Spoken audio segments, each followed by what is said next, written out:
was just going to do the gavel, and he goes, bonk. Good evening. I would like to call the May 13th, 2025 closed session City Council meeting to order. I would like to point out that this meeting is being hosted through a live stream on the city's website and via Zoom teleconference. I want to remind the council to have their microphones turned on and positioned so the audience can hear. City Clerk, may we have a roll call, please? Thank you, Mayor. Councilmember Clark, Present.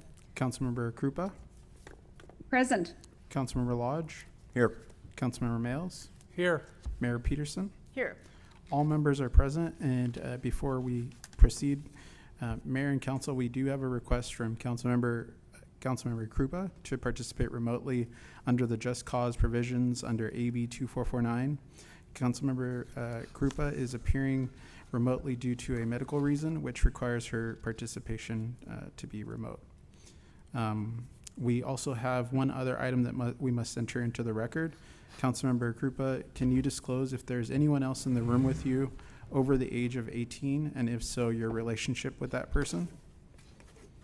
My granddaughter, Savannah, is 22 years old, and she is sitting on the couch. She will not be present for a closed session. Thank you, Councilmember Krupa.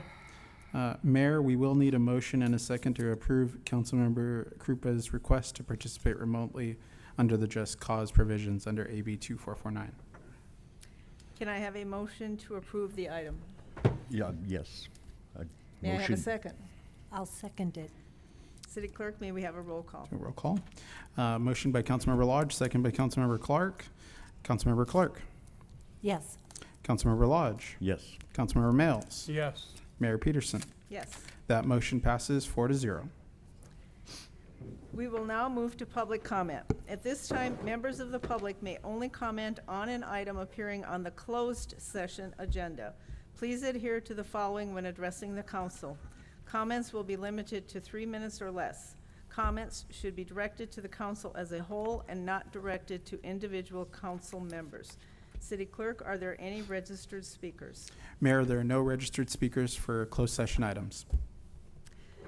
Council will now proceed to closed session. Thank you for joining us. A report of closed session will occur after the deliberations. What in the world? How do you get them back? Oh, like that. Thank you. Stick with me on that.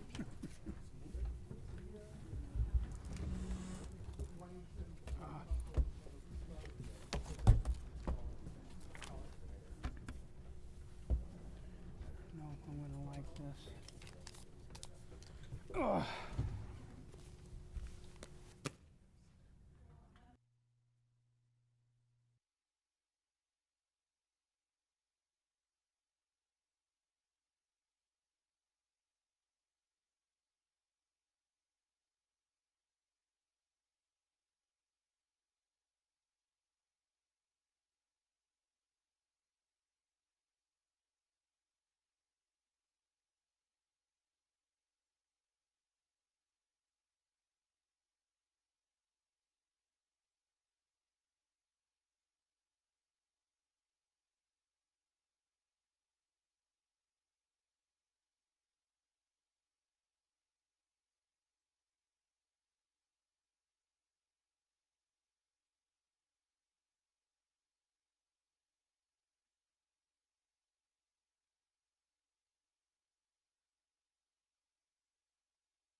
spacing's off a little bit. Yeah, feels like the spacing. Is it? I'm usually right here. Oh, that feels better. Good. The energy is good down there. We're good. Okay, are you ready? We are live.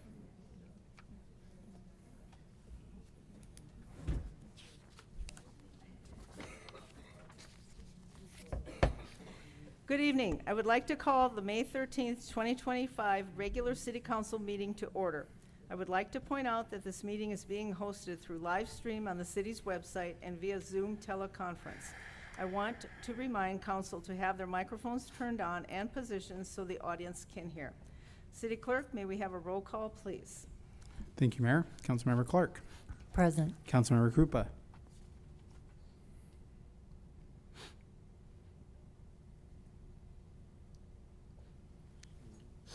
I think you are muted, Councilmember Krupa. Present. Now Can you we hear me? Yes, now we can hear you. Thank you. Thank you. Councilmember Lodge. Here. Councilmember Males. Here. Mayor Peterson. Here. All members are present. The invocation will be by Pastor Mark Garrett of the Well Church, after which Council Member Tom Lodge will lead us in the Pledge of Allegiance. Please stand.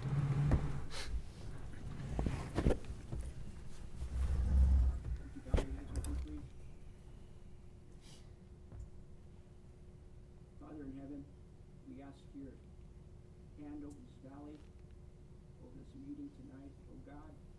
We pray that you'd give wisdom where decisions are to be made. Please protect this valley. Thank you for our council members, our mayor.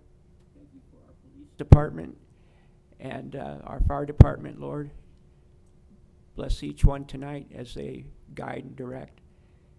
Thank you for this time, Lord. And it's in the name of Christ Jesus we pray. Amen. Amen. Ready? Begin. Pledge allegiance to the flag of the United States of America and to the republic for which it stands, one nation, under God, indivisible, with liberty and justice for all. Thank you.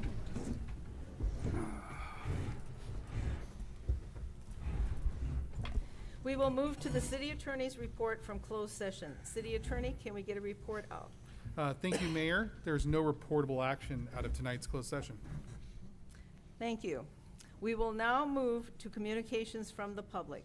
There is a 3-minute per person time limit for all general public comments on non-public hearing items. All who wish to speak, including council members and staff, need to be recognized by the mayor before speaking. For those who wish to join by Zoom, you will be asked to raise your hand if you would like to speak. Please state your name and the item you are commenting on before speaking. We will now take public comment for items listed on the agenda. Thank you, Mayor. We have public comment for items on the agenda. All of these comments are for item 18A, the Nuland Simpson project. First up is Roy Michael, followed by Joe Wood. Good evening, esteemed colleagues. I am Roy Michael, a 10-year resident of Hemet. Last night, Moreno Valley voted 8-0 against their proposed warehouse project. A lot of clapping. Last Saturday, I attended and filmed the Nuland Simpson revised project town hall meeting presented by Greg Lansing, the owner of the land where the Nuland Simpson project is proposed to be built. I have posted the video to many Facebook Hemet sites and emailed the video to 2 of the council members. The project still has a giant warehouse with a few small changes of the smaller buildings. So where is the difference? After they made what I thought was a veiled threat to the council last meeting regarding litigation, he issued a new threat at the Saturday meeting. Basically, he stated twice that they would allow the state of California to build a prison or homeless shelter on the property if you guys don't approve it. These kinds of scare tactics and intimidation have no place in the city of Hemet. They have been nothing but smoke and mirrors since they started this project. They don't call it a warehouse project, they call it street repair. Now they're making threats. Please make them go away. We don't do business with these kind of people. Nobody gets to try to intimidate my city council. These men are tough, but don't even think of crossing these women. Thank you. Thank you, Mr. Fales. Next speaker is Joe Wood. Following Mr. Wood, Gene Fienza. Thank you, Madam Mayor and City Council. There's been letters from our attorney that have gone to the council. I hope you've had an opportunity to review all that information. And for the reasons stated in that letter, I urge the council to steadfast on the previous denial of this project, to have a vote today and a motion and a vote to go ahead and deny the entitlements as well, which the landowner feels it was inappropriately not included in the denial in the previous council meeting. As Roy mentioned, you know, the landowner using basically threats with the few people that showed up to the town hall meeting, primarily because there was a lack of notification to the community. And so most of the residents there were from Solera Diamond Valley because the word circulated in our community. And that's a shame, because he intentionally, you know, called this town meeting to hopefully sway the council that the city residents are in favor of his revised plan. I don't think that's the case. Trying to tell the people at that meeting that if they don't agree with the plan of the revised plan, that, you know, actions with that property would be detrimental to the community if he's not able to put in the warehouse that he wants. There's been very little change to this amended application request from what had previously been voted on both by the Planning Commission as well as the City Council. In addition, the DRC is considering a review of a proposal of 439 homes, which, if approved for this warehouse, those homes would be directly adjacent to the warehouse that is being proposed. That's totally unacceptable. The warehouse is still 884,760 square feet. Where are the trucks going to park? Where is the traffic going to be mitigated to the extent that would be acceptable? The Nuland Simpson project, which now is called the Nuland Simpson Road project, which I don't understand, it's still a warehouse project, is going to have the same impacts on our streets, on our environment, and with the proposed future development of adjacent property is something that I hope that the council will hold fast and make the necessary decisions today to just stop this project in its tracks. Thank you very much. Thank you, Mr. Wood. We do have Gene Fienza.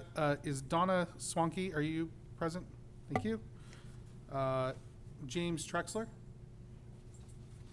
Al DePitt? Okay. Ms. Fienza has been donated time from those three speakers. Hello. She has 12 minutes. 12 minutes, thank you. Hello, everybody. Honorable Mayor, welcome, Connie, to the council. Appreciate all of you here. Boy, have we been through a lot, right? This has been going on. I've had a new shoulder and 2 new knees since this started, so that should give you some idea. Yeah, right? Rock star? Woo! Yeah. So on April 8th, you all know, you declined to certify the EIR. So our attorney said it killed the deal. The council directed the staff and the attorney to make a motion to deny the project and the EIR at the April 22nd meeting. We saw a resolution. From my understanding of certification of the EIR, if you approve it, it triggers certain timeframes. If you deny it, which you did on April 8th, there are no timeframes triggered. You can make a motion today to deny that project, and it would be more than acceptable because the EIR was declined on the 8th of May. During that time, We have, the landowner and the developer reached out to us. They came on April 8th, gave a beautiful presentation, showed beautiful building. There wasn't a single truck at the buildings. A little bit misleading.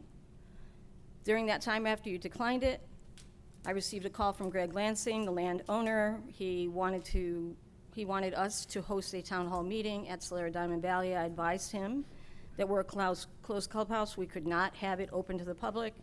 I recommended perhaps he could rent space at the city library. There's a conflict of interest there.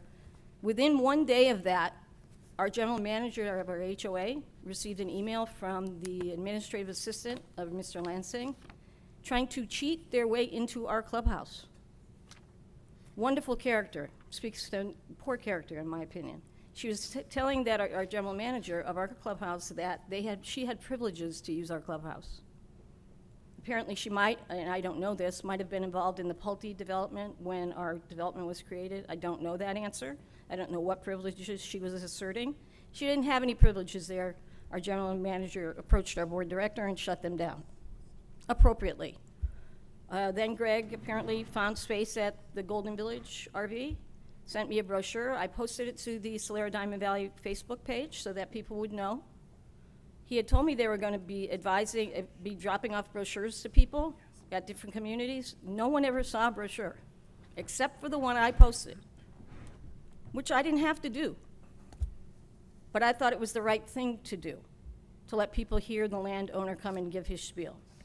We've heard changes. We've heard on April 8th, they made all kinds of concessions that the tenant does not agree to. They don't really like the concessions, the new benefits to the community. Now again, they're coming back and making more changes, supposedly. But since the EIR has been declined, it needs to be recirculated via CEQA guidelines. There is no new project until that is recirculated. They can say what they want. They can ask for a renewal today. They can ask for an approval, but there is no project other than the one that was presented on April 8th. The EIR was declined. I don't get it. I mean, if these things were that important to them, why didn't they do this 2 years ago? Why didn't they have a town hall 2 years ago? Are they trying to pull the wool over the city's eyes? I mean, the city council, come on. You're all professionals, we know. Things have to be done properly. Maybe there was a snafu, maybe there wasn't. I can't address that, I won't address that. I'm not an attorney. I will say our attorney has sent you each a letter, and I hope you had the time to review it. It addresses all the things I was just mentioning. And we hope that you will do the only reasonable and logical thing tonight, which is to decline the entitlements applied for. You've already declined it to certify the EIR. We ask that you hold tight, you stand firm, that you do not cower to a developer who's been cheating and trying to cheat his way in here consistently. That's been our experience. So again, I thank you for the time.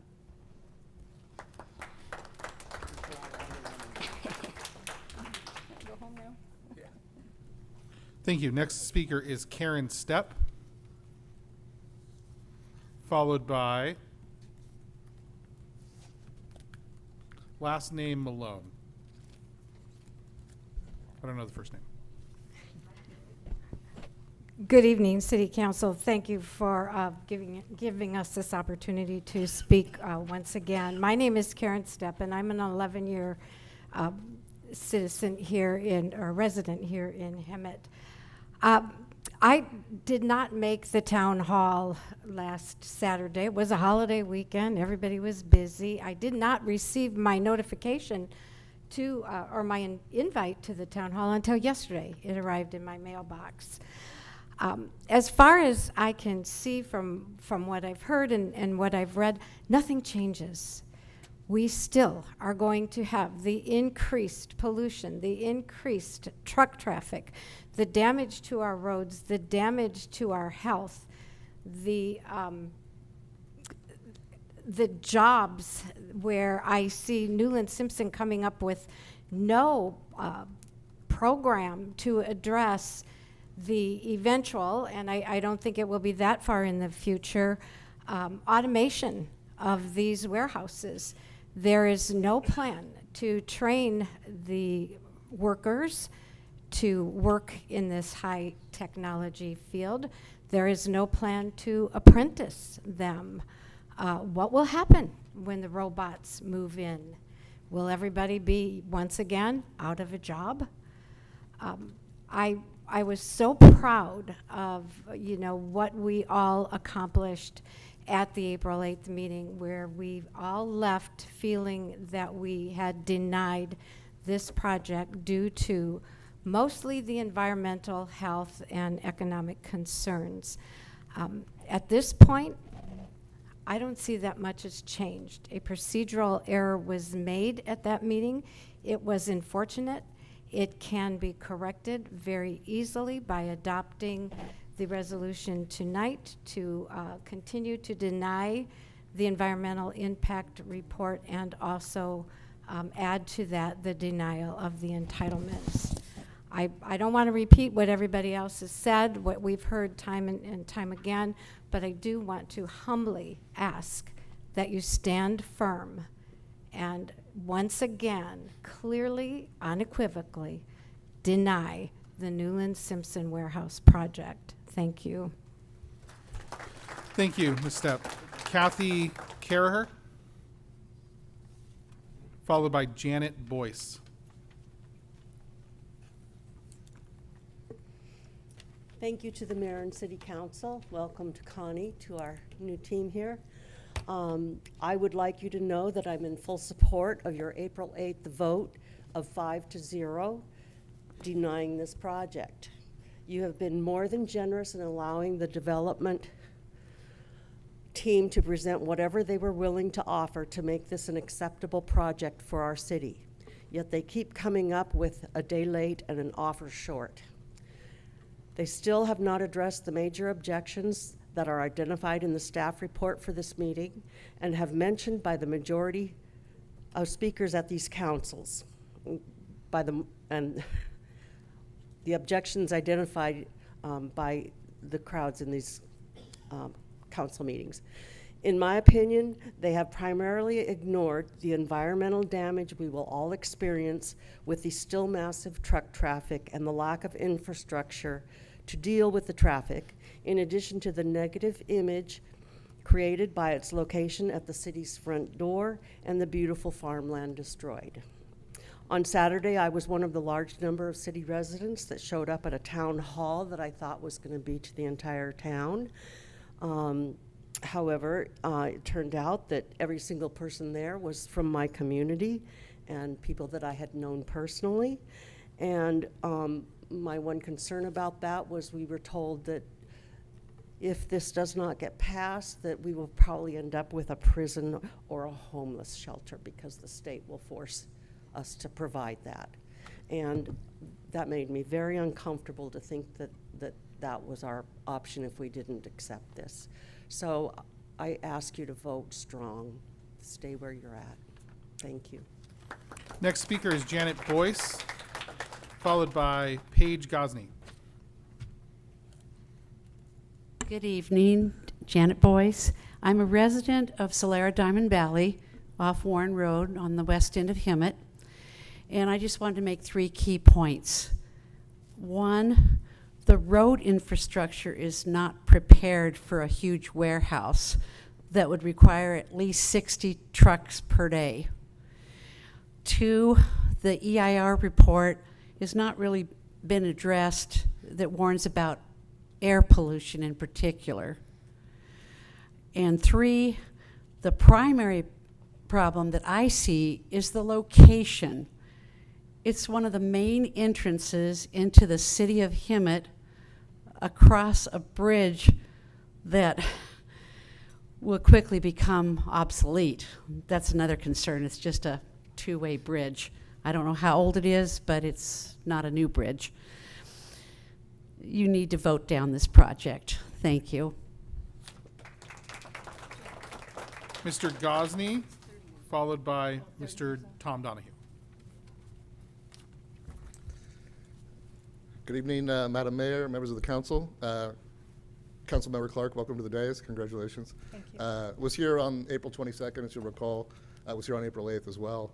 Appreciated your giving us the opportunity on April 22nd to come back today with the hopes initially of presenting our modified project for you. As you'll see from what was submitted in my letter on May 6th, the comments, the concerns that were raised on April 8th, we've taken to heart. We've redesigned the project, significantly reduced the size of the project, notwithstanding the comments from the residents that have come out tonight.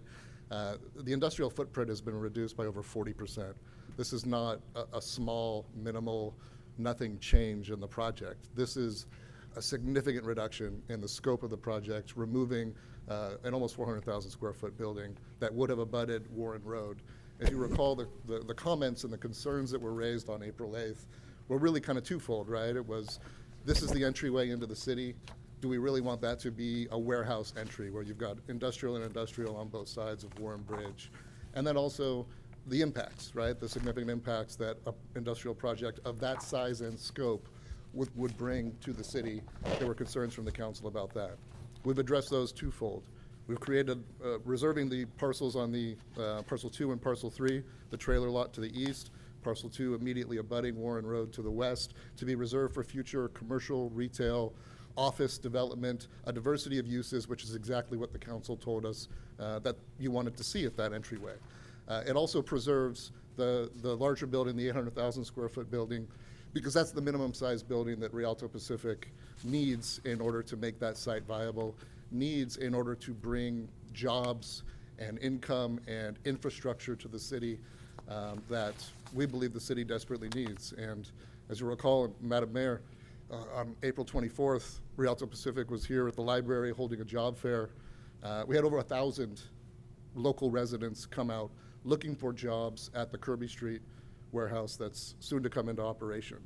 That's over 3 times the number of jobs that ultimately are going to be available for that facility. There's going to be an additional significant number of jobs that this building, the 800,000, will bring online that will directly benefit local residents, residents who came out, who maybe aren't here tonight. You've got a handful of local residents who have been here from the beginning and frankly are going to be opposed to whatever project gets proposed here.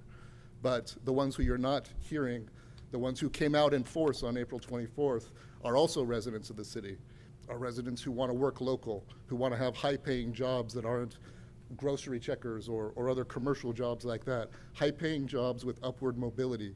You heard from Rialto Pacific's employees, many of whom had been there for 8, 10 years, who had started at the bottom and worked their way up. Those are the types of jobs that local residents demand. Those are the type of jobs that this project can provide. We'd love the opportunity to be able to provide those jobs to the city and provide a project that benefits the city in that respect.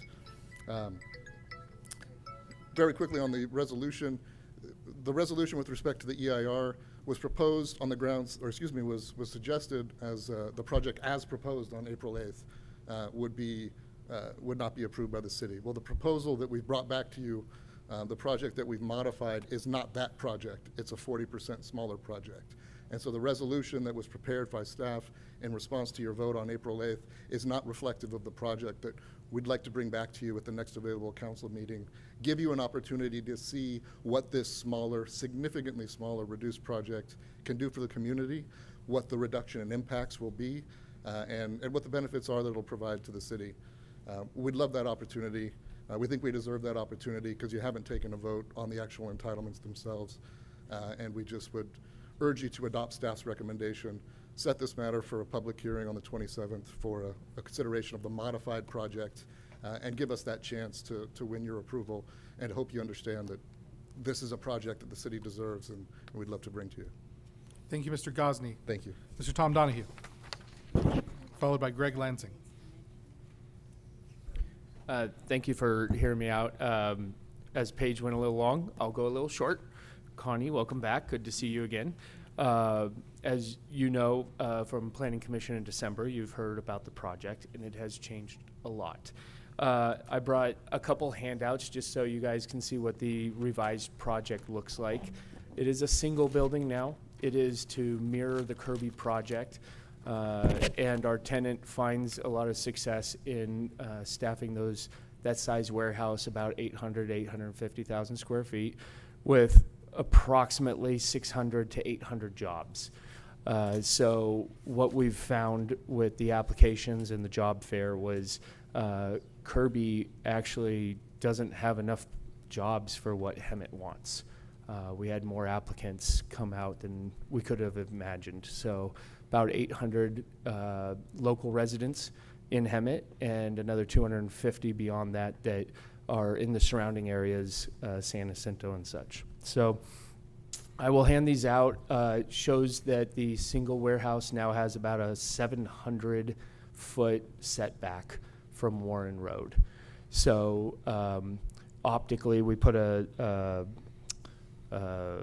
elevation or a rendering in here to be seen from Dominigoni, so that we're putting this out in front of you that the building will look a little shorter because you're farther away now, and we hope that we're hoping this is the compromise between Hemet needing jobs and not wanting the throat of Warren Road to have industrial on both sides of it. So this sets it back a solid 700 feet. So I'll hand this out. If I could give Mr. Presswich Linda's copy since she's remote, and I appreciate you guys' consideration.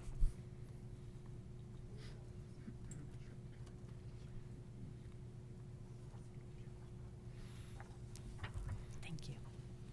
Mr. Greg Lansing. Good evening, council members, Madam Mayor, Council Member Clark. Congratulations on your new position. Thank you. First of all, I was the one that put on the presentation. I'm the landowner. I did the community outreach. We had 31 people, I believe. I feel that about half the folks were convinced that it's either a reasonable project. Some of them actually came up and told me they really like what we've done with the project. Hopefully most of you have seen the revised project. We'd like to do a more detailed presentation if this is continued. And I think that we've really done everything we can to compromise to make this really a really attractive entry. We have retail on both sides. We have business park. We're hoping to get a hotel. So we've done a lot in that regard. There were folks at the community outreach we did who said, we're not compromising. I said, what's a compromise? We're not compromising. Well, I don't find that to be a reasonable position. We identified only 2 sites in the city that can accommodate this type of use, and the city's rather large. As you know, 98% of the city is residential, so we feel the city does need the jobs, and this is a logical location. Also, you know, one of the residents that just now referred to me as kind of the big bad developer, if you will, or I don't remember the exact words, but I've been in this town doing business for 25 years. I actually developed the community they live in. So it's unfortunately ironic and not funny to me, but we actually did the whole master plan. We turned Page Ranch, which was a very bad plan, into a really beautiful plan and probably a highlight for the city. And I own 500 acres around there, and most of it's residential, but I'm not going to put something in there that's going to jeopardize the future development of that. So we're very cognizant of what we're doing. We're very thoughtful. We have tremendous landscape buffers, berms. We have commercial buffering that. So there's a lot has gone on, and I'm not sure, one of the gentlemen referred to 459 homes next door.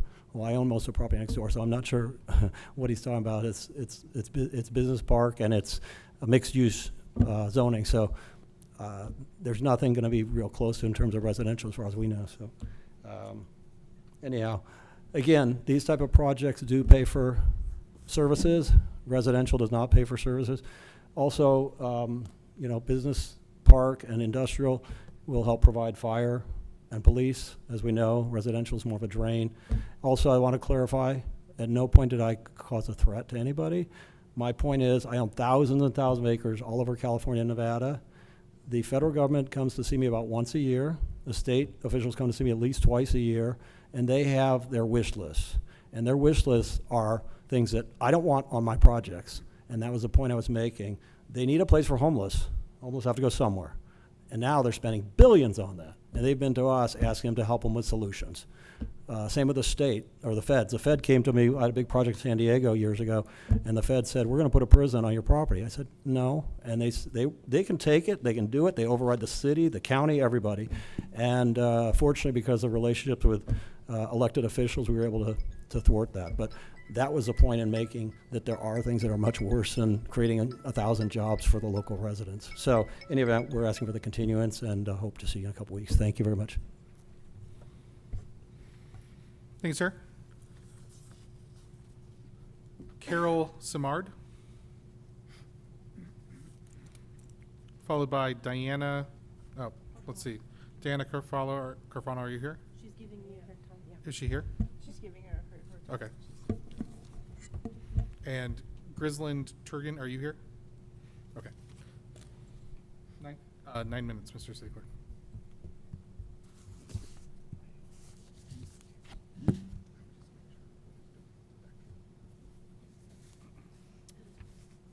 All right, good evening, everyone. Congratulations to Mrs. Clark for her nomination, and thank you to those who gave me their time, their minutes to speak.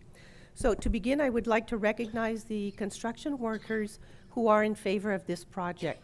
I completely understand their wish of having big projects like this, one close to home, and to have some kind of assurance of work over a certain period of time. My position about the warehouses has nothing to do with their wish of a better life. I would also like to acknowledge the energy, time, and effort of everyone working on the Nuland Simpson project. One can only recognize that it is a huge project. It has been going on for a long time and undoubtedly has already cost a lot of money. Unfortunately, and surely, the applicant knew before embarking on this project that submitting an application for such a project is not a guarantee of approval and may incur expenses that may be lost at the end of the process if the project fails to be approved. For that reason, I was taken aback by the barely veiled threat by the Nuland Capital Group Council of possible litigation where the project be denied on April 22nd. I would also like to mention another point. At the April 8th, 2025 City Council meeting, a noise study was presented. During the presentation, and I have the reference if you need to, showing that there was a slide showing that there would be an increase of 2.9 dB at the intersection of Warren and Stetson, and an increase of 2.3 dB at the intersection of Warren and Mustang, and some text. And on that same slide, there was some text, I quote, "While project off-site traffic noise impacts along Warren Avenue were determined to be significant, there would be barely perceptible as they are less than 3 dB. And the presenter commented, and I quote, "I'll note that it was below 3 dB when in the federal and city standards in analyzing noise impacts, 3 dB is considered barely perceptible. Anything above 5 is where you do perceive noise changes. So the project itself does not cause perceptible noise changes within this area. But again, because of the Warren Road current noise levels, it was identified as a significant unavoidable noise impact." End quote. When I heard that, I was skeptical. I am not a noise or sound engineer, but I decided to do a bit of research. In addition to the presentation, I looked at the noise impact analysis that was provided in December 2024. I looked at it a little bit. In the report, it is mentioned that this noise level is significant and cannot be mitigated. You might recall that. They cannot mitigate that noise level with walls or sound barriers. I am not a sound engineer, but noise levels follow mathematical formulas, logarithms to be exact. And while it is correct to say that a 3 dB noise is barely perceptible to the human ear, an increase of 3 dB actually means that the noise level is doubled. And a 2.3 dB noise increase, where was I? And a 2.3 dB noise increase corresponds to an increase of 70%. So if we remember the chart that I was talking about earlier, there was a 3 dB increase at Warren and Stetson and 2.3 dB increase at Warren and Mustang. So we're talking about doubling the sound level or increasing it by 70% mathematically, and not an imperceptible sound. So after understanding this, I decided to share my understanding to inform City Council in case you have to make decisions on future projects involving noise increase. In conclusion, I see a few things that we are unsure of in this project. I am unsure of the benefits. I am unsure of the jobs that it will provide. Will they be jobs for Hemet residents? How long will those jobs be available for with robotization and AI happening more and more? I am unsure about the new commercial part of the amended project that you may not have seen. I think you just received a handout about it. I've seen it Saturday at the presentation. So I'm unsure about that new commercial part. I'm one who liked the commercial part of the project, still don't like the warehouse part of it, but I'm unsure about it because when we bought our house in 2014, we were told that a commercial and housing development at Florida and Warren would be built, and that never happened. So I have the same worry about this new proposal. What guarantees that this new commercial development will become reality? On the counterpart, there are a few things that we can be sure of. I am sure that pollution will increase if we go forward with mega warehouses. I am sure that the noise level will increase. I wonder who will want to come and live in Hemet. I wonder if Hemet will be able to maintain its streets. No matter how much money developers give to the community, no amount will be useful if we are sick with asthma, COPD, cancer, or other illnesses. Money can't compensate for that. I am opposed to the Nuland Simpson warehouse project and any and all mega warehouse projects in Hemet. Mega warehouse projects will never be acceptable in Hemet, in my opinion, and I hope that you will vote to deny this project tonight and other future mega warehouses projects which want to come to Hemet. Thank you all for your time and consideration. Thank you. Connie Coronado.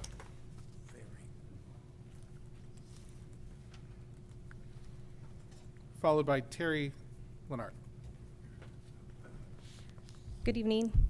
I wasn't going to share tonight, but here we are. I guess I'm understanding what I remember on April 8th is a denial, period, flat out.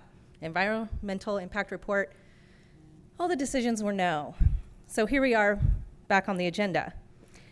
My question, and I'm just throwing this out, on Thursday, Project B, going before the Development Review Committee, has 439 houses going in on Simpson Road. Did you guys know that? Yeah. So how are we doing that? How are we putting a warehouse up in the same spot as 439 houses? I thought we had a general plan to decide what goes where. The 439 single-family homes is on 94 acres, and it is east of California Road, north of Olive Road, south of Simpson Road, and west of Fugo Road. So somebody needs to make some decisions fast. In all fairness to the developers, I mean, the right thing to do, I guess, since they're making changes, is to send it back to the Planning Commission. Then we can all fight with the Planning Commission. And then here we are again. So I hope it's a straight out denial until some things can be decided, especially the general plan, to determine if that's going to be residential, stay agricultural, or become multi-use. Thank you.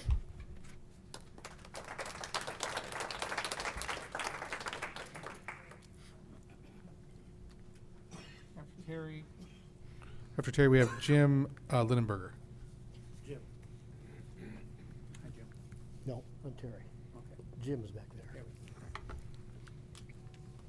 Well, hello, Council, and Councilwoman Clark. How you doing, neighbor? Today, I'm just here to talk about the kids fishing tournament that we have coming up on the 31st of this month. It's going to be held at the Golden Era Golf Course, and they've got some great lakes, 3 great lakes over there. Well, not great lakes, but they're good-sized lakes, and they're stocked with fish. We got our grand prize as 4 tickets to SeaWorld, and we got a whole bunch of other prizes for the kids. And this is all free for the kids. They get there about 7 o'clock in the morning. We have food, breakfast for them. We've got lunch for them later. We've got the Boy Scouts will be there with their inflatable area. I forget what it's called, but it's it's a target practice where they can get the pellet guns out and they can shoot there. They've been there in the past, and it was a big hit. We got the state game and wildlife and game, I guess it's called. They'll be there. If you bring your driver's license there, you can get fishing poles and tackle for the kids who don't have one. So that'll all be taken care of. We've got 2,500 worms, last chance bait and tackle. So we got all kinds of great stuff for the kids. A lot of great prizes and a lot of fun. We've got some great photographers, I understand. And we've got, let's see, it's for boys and girls from the age of 6 to 15. We had cut it off at 15 because at 16 you need a fishing license. So this way we keep it under 16, so only up to 15. This is put on by the businesses here in town, in Hemet and in San Jacinto. This is a joint effort. This is a great effort. We've been doing this for quite a few years.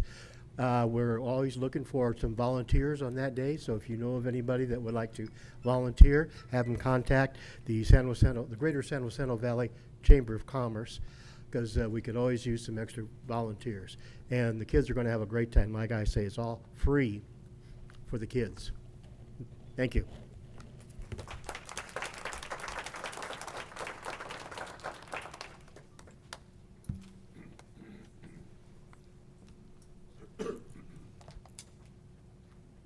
Good evening, everybody. Today I'm just here to say thanks. I'm not here to say pro or con against what's going on. I got enough challenges going on in my life with health, a cancer thing I'm still waiting on, the stroke a few years ago. I'm here on behalf of the community pantry. A lot of you know, you gave us I don't know if it's a grant, but it's money we got a few weeks ago. I knew nothing about this. My board member called, said, "Did you know about this?" I said, "No." If I got an email, I didn't watch it. But I'm here to say thanks. The pantry, I've been running it for 14 years. Since last year, I do it at no pay. We were ready to close our doors in March. And listen, when I say no pay, don't think I'm a rich guy. I live paycheck to paycheck.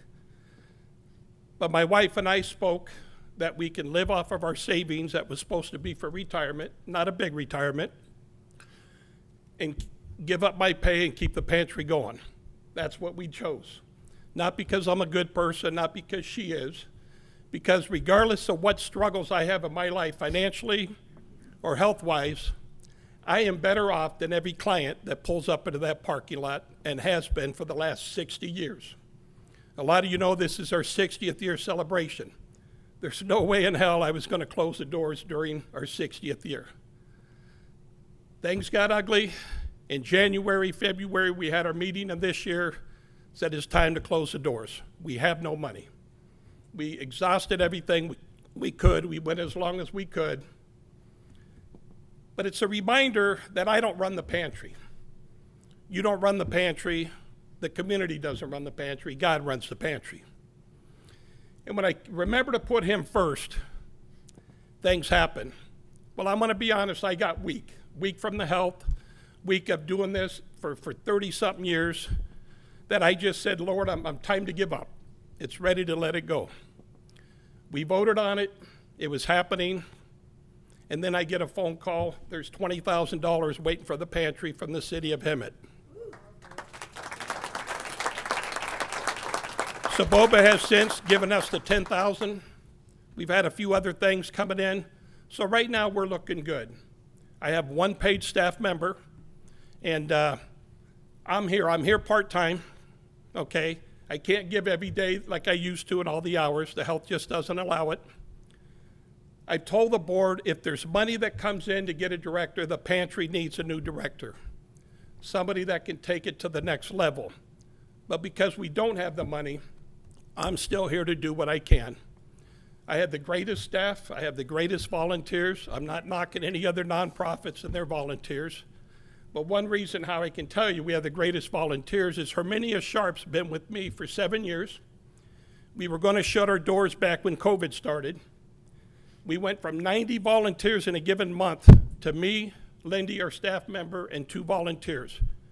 And I said, it's time to shut the doors. And Herminia said, I came to serve. We literally ran that pantry for months with 2 volunteers and Lindy. So we stayed open. God's in control of this. What happens with the pantry from here on out, it's in his eyes. But with what you've done, it's grateful.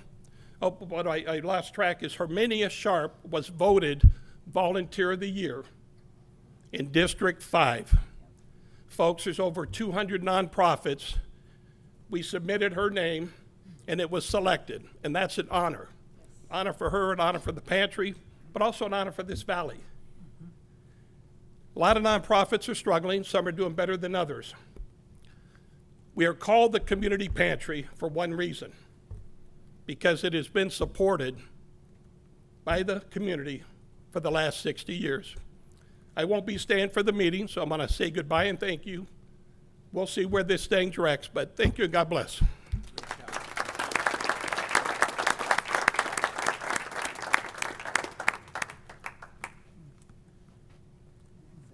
Mayor, that concludes our public comments. We will now move to presentations. For our first proclamation, I will be presenting the Memorial Day Proclamation to the American Legion Honor Guard Team 2. Honor Guard, will you please come forward?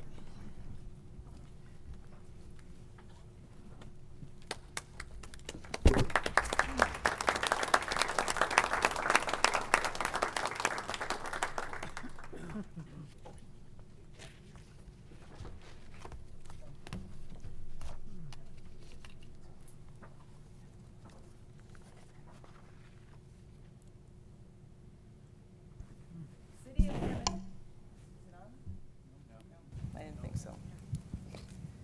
Testing. There we go. City clerk let me down there. City of Hemet, California proclamation for Memorial Day.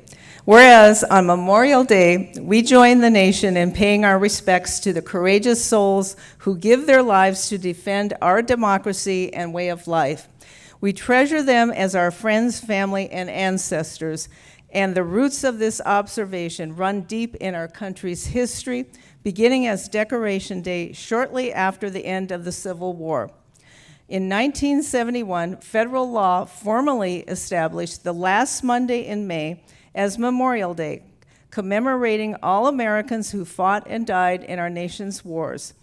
And whereas on this day of reflection, we hold our fallen service members and their families in our hearts and pledge to honor their legacy by striving to live up to the ideals they fought to protect. And the city of Hemet is the home of more than 6,252 military veterans who have shown courage and valor, often in the face of grave danger.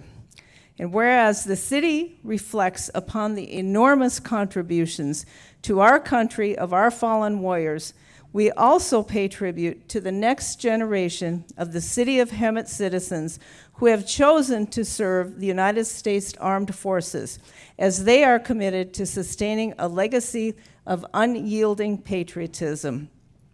Whereas the citizens of the City of Hemet must also stand united in remembrance of those who have given so much that we can live in freedom, prosperity, and enjoy the blessings our country has to offer.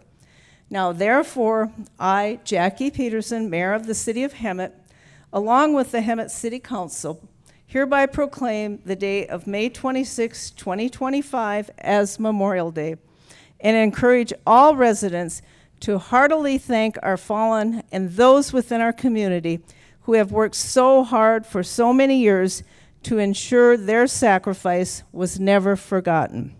Presented May 13th, 2025. And I want to say a little bit about these two people here. This is Ari, and this is Cindy. And they have been on the American Legion Honor Guard for years. Cindy longer than Ari. 15 years this woman has been out.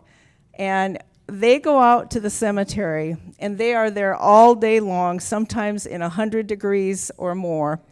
And how many ceremonies do you do in one day sometimes? 11, and we've done as many as 19. As many as 19 in one day. So when I read this and I got to choose who was going to receive this, I really looked at the last sentence of this, and I want to read it again.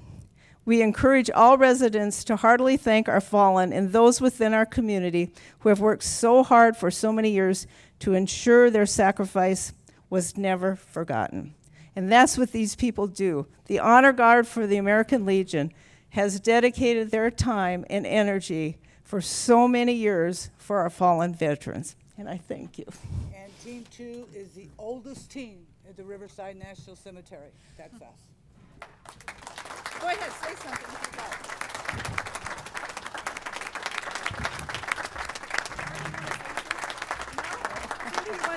Look at this, look at this. We rarely get a standing ovation for a proclamation. This is special. Thank you, everybody.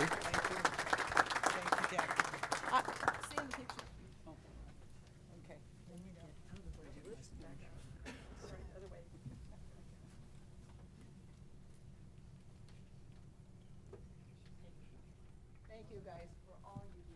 Thank you. Yeah, you get to keep that.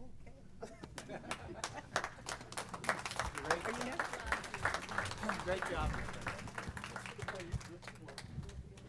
The next proclamation is going to be for National Police Week. Can I have Sergeant Wirtz, Detective Joromat, and Officer Johnston please come up?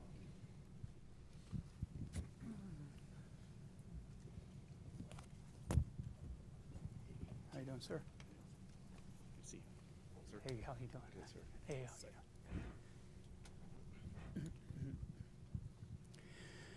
Whereas in 1962, the Congress of the United States and President John F. Kennedy proclaimed May 15th as Peace Officers Memorial Day, and the week in which it falls as National Police Week, and whereas there are approximately 800 sworn law enforcement officers serving in communities across the United States, including the dedicated members of the City of Hemet Police Department, and whereas since the first recorded death in 1971, more than 20,000 law enforcement officers in the United States have made their ultimate sacrifice and died or been killed in the line of duty.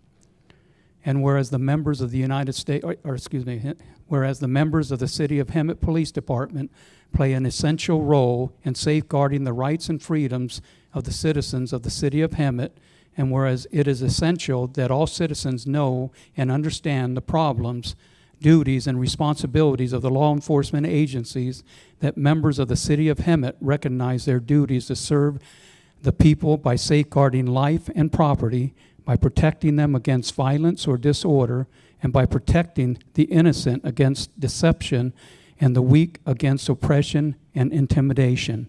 And whereas the City of Hemet Police Department has grown to be a modern and scientific law enforcement agency that increasingly provides a vital public service, now therefore Jackie Peterson, Mayor of the City of Hemet, along with the City Council, hereby proclaim the week of May 11, 2025 to May 17, 2025 as National Police Week, and encourage all residents to observe Thursday, May 15, 2025 as Peace Officers Memorial Day in honor of those peace officers who through their courageous deeds have lost their lives in the performance of duty and fly their flags at half-staff. Gentlemen, thank you and congratulations. Thank you. Thank you. Thank you.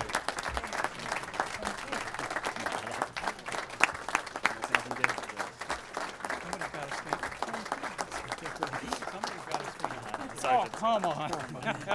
Hi, my name's Officer Males. No. Just say something. Is this thing working?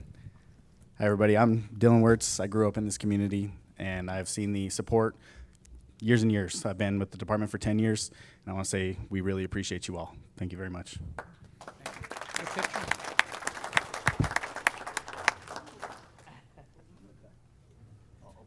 Wait, let me get it.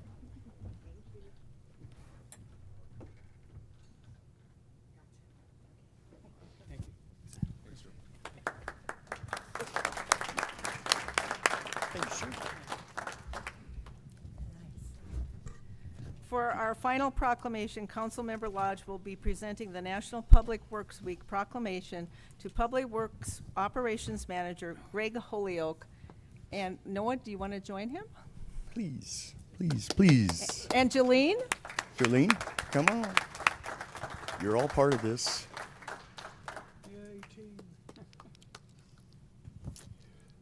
Whereas public works professionals focus on infrastructure, facilities, and services that are vital importance to the sustainability and resilient communities and to the public health, high quality of life, and well-being of the people of the city of Hemet.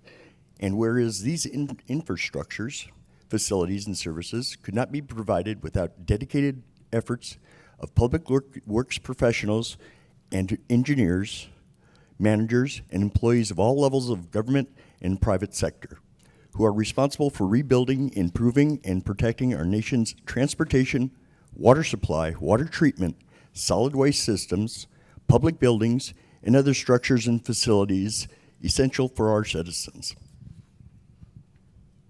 Whereas, in the public interest for the citizens, business owners, civic leaders, children in Hemet to gain knowledge and maintain the ongoing interest and understanding of the importance of the public works and public works programs in their respective communities, and whereas their efficiency and the qualified and dedicated personnel, staff, and public works departments is materially influenced by people's attitude towards the understanding and importance of the works that they perform. And whereas in 2025 marks the 65th annual National Public Works Week, sponsored by the American Public Works Association. Therefore, Jackie Peterson, Mayor of the City of Hemet, along with the Hemet City Council, proclaimed the week of May 18th to the 24th, 2025 as National Public Works Week, and urge all citizens to join the representatives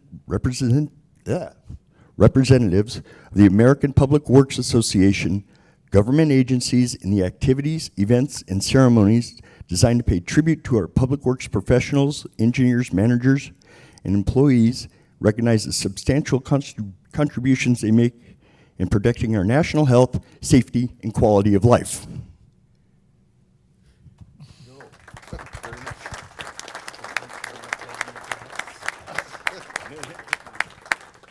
Well, thank you, City Council, for the support for the Public Works Department. And I'd like to announce that we do have our Public Works Open House if you want to learn more about the department on Saturday from 10 a.m.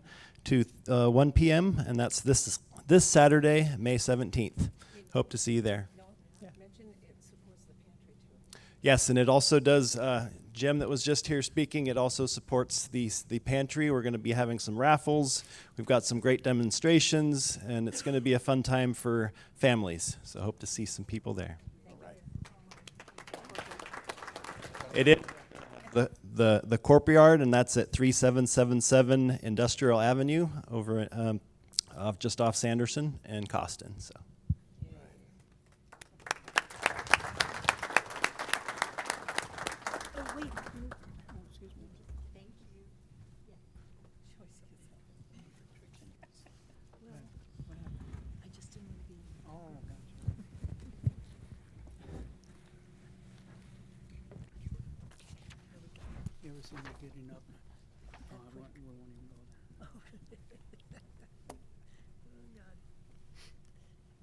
We will now move to public hearings.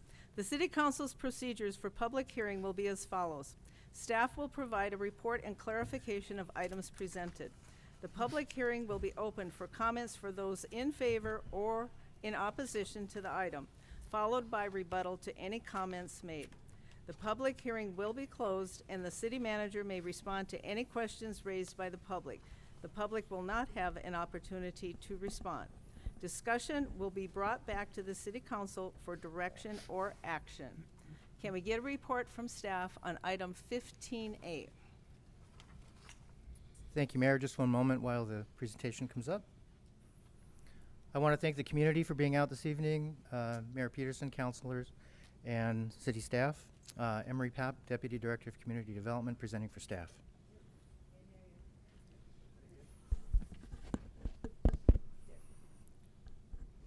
Emery Papp, Deputy Director of Community Development, presenting on behalf of staff. This evening, I'm presenting to you a draft ordinance. It's a proposal to allow an exception for the commercial manufacturing zone to allow chain link fencing.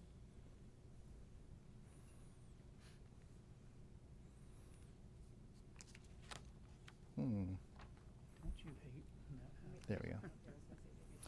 The proposed ordinance is in alignment with the two following strategic plan implementation goals for economic opportunity and partnership and collaboration.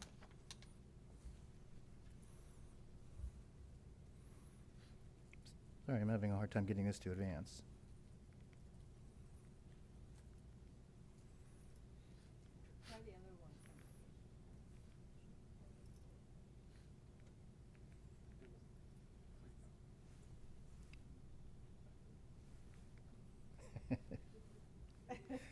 Okay, well. Poor guy. So in terms of the justification for the ordinance, the Hemet Municipal Code, Section 90-895I, currently prohibits the use of chain link fence in all commercial zones.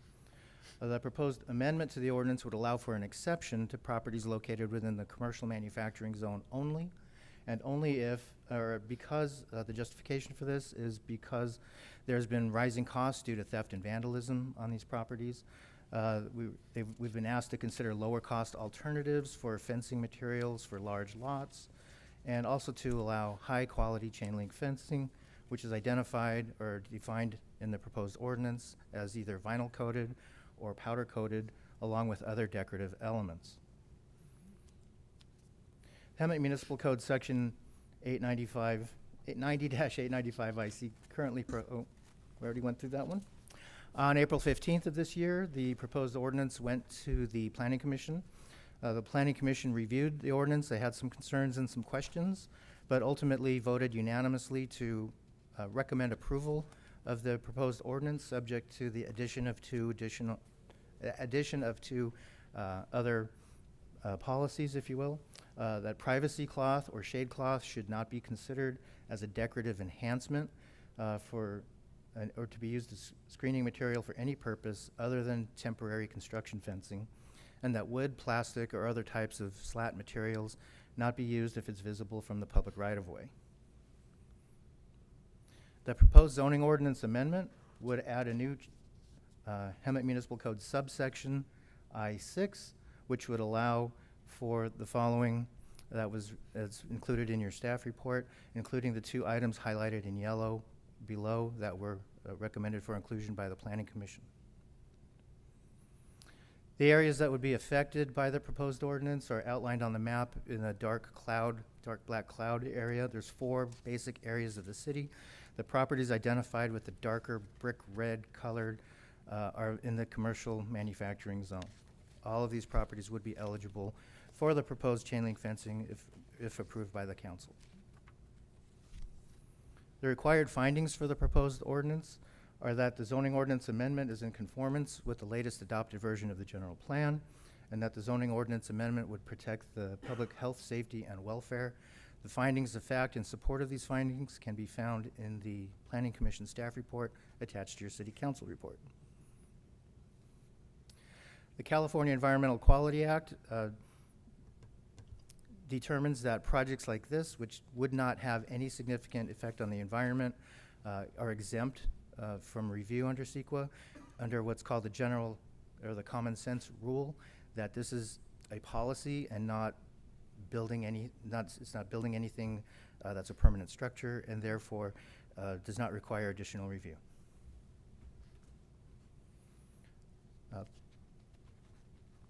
Keep going the wrong way. The project was noticed for the Planning Commission public hearing. That was a 20-day notice, which is required under state statute. The public hearing was held, then the notification for the City Council was advertised in the Press Enterprise on May 1st of this year, bringing us to today's evening. We did receive 3 comments during the process from 3 tribes that were notified through the AB 52 consultation process. They all determined that the project was outside of their ancestral grounds, and they had no further comment. And it was also found to be by the Airport Land Use Commission to be consistent with the Riverside County Airport Land Use Plan. Therefore, staff respectfully recommends that the City Council receive and consider all of the information in your staff report and in the public record, and adopt an ordinance to amend Section 90-895 of the Hemet Municipal Code, which would allow for chain link fencing in the commercial manufacturing zone, subject to administrative review and approval by staff, and find that the project is exempt from the California Environmental Quality Act. Alternatively, the City Council may recommend additional modifications to the proposed ordinance or provide other direction to staff. This concludes my presentation. I'd be happy to answer any questions you may have.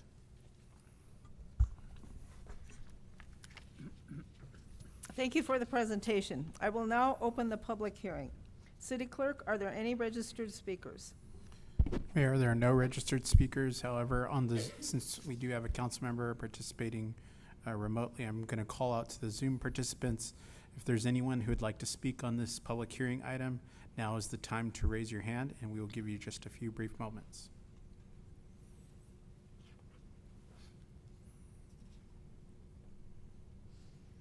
Seeing none, Mayor, there's no public comment. I will now close the public hearing.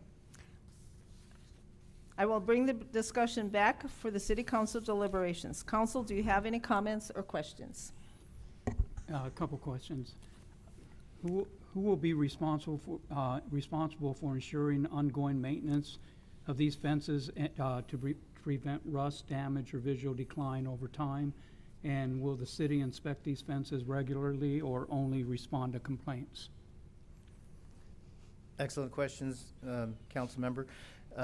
Generally speaking, the city's code enforcement would be out and checking for any potential violations as they're driving by. We can certainly respond to any complaints. If the construction of a chain link fence were part of an approved development plan, site plan review, or any other entitlement project, they would be required by the conditions of approval to maintain that fencing, and we could act upon that at any time. And how many code officers do we have? We currently have 4. 4, okay. Yes, sir. Thank you. Any other comments, questions? No. Councilmember Krupa, are you good? I guess she is. I'm good. Okay, I'm great. in favor of this. Can I have a motion for this item?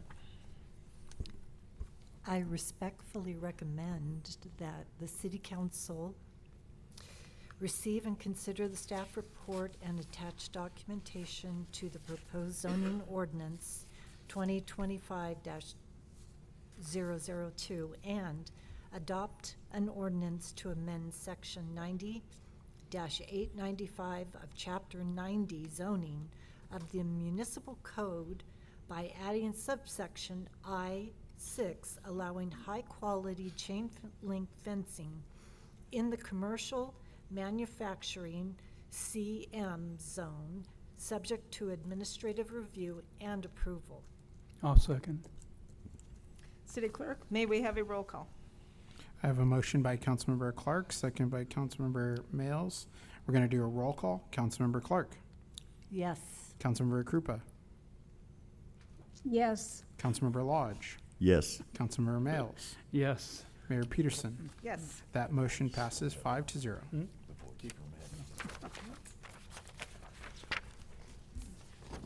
We will now move to our next public hearing, item 15B. Can we get a presentation from staff on this item?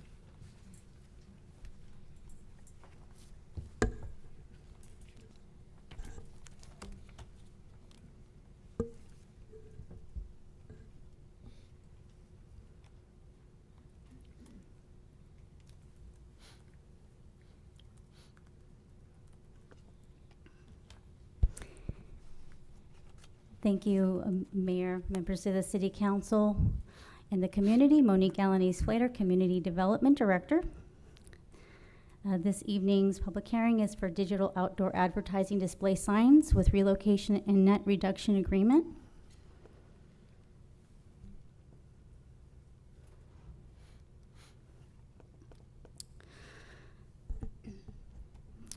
On August 13th, 2024, the City Council adopted the Hemet Rises economic strategy, which included replacement of traditional billboards with revenue-producing digital outdoor display billboards.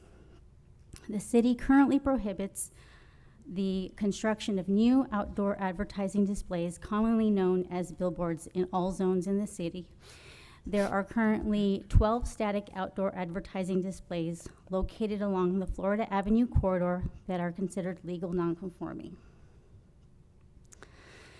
The purpose of the ordinance is to reduce the overall advertising display in the city. The key benefits of the ordinance is to reduce visual clutter, eliminate nonconforming signage, facilitate the relocation and distribution of advertising signs to more appropriate locations in the city that would better serve the advertising needs of the local business community, and to allow for incorporation of modern and digital displays within the city.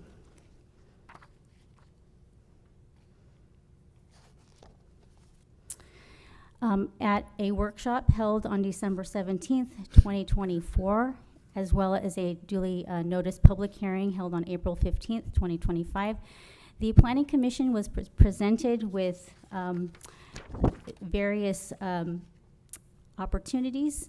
The map here presented shows the existing location of billboards in the city, highlighted in blue. And as you can see, the billboards that are existing are clustered on the west side of Warren Road, between Florida Avenue and Costin, on Florida and Gilmore, and then there are two on the east side of town on Florida and Columbia.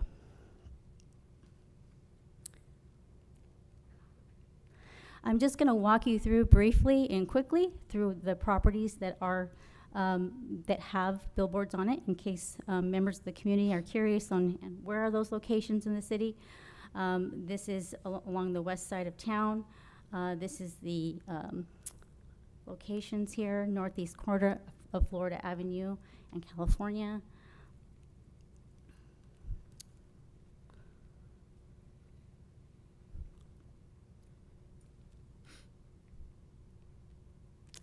Site 2 is located 600 feet east of California Avenue on Highway 74, Florida Avenue corridor.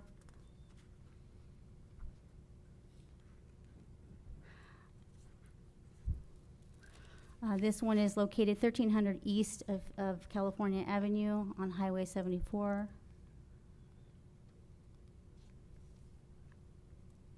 This is 2500 feet east of California Avenue. This one is located on Florida Avenue and Acacia.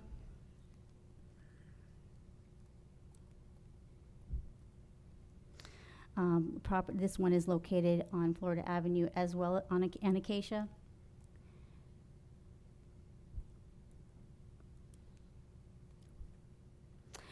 We also have one that is located within the Caltrans right-of-way.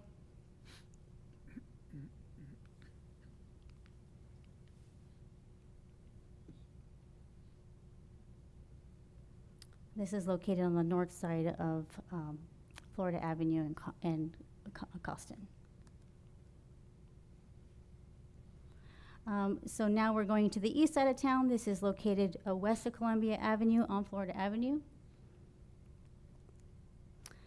And this one is located on the northeast corner of Florida Avenue and Columbia.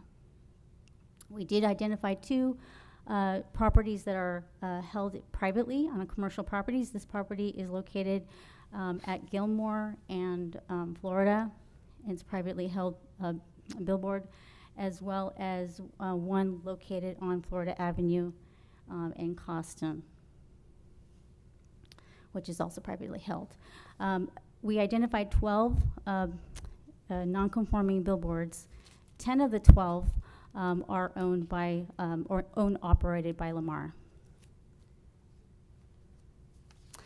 At the December 17th workshop with the Planning Commission, they were presented with two options for design of a digital display, Concept 1 and Concept 2. Going back again, Concept 1 and Concept 2, the recommendation was for Concept 2. And then just briefly, I'm going to walk you through the highlights of the text amendment. It includes additions of digital outdoor display, general outdoor definition of general outdoor advertising display cleanup for existing, and then what a relocation and net reduction agreement involves. And then we'll get into that as I go through the highlights. This provision just clarifies that the sign illumination for LED and digital outdoor display is a little different than your traditional signage that you would see on a building. And it'll be clarified in other parts of the zoning code amendment. Digital advertising display is prohibited in all zones through this ordinance unless in conjunction with a relocation and net reduction agreement. The provisions allow for existing legal non-conforming advertising signs to be relocated with the net reduction.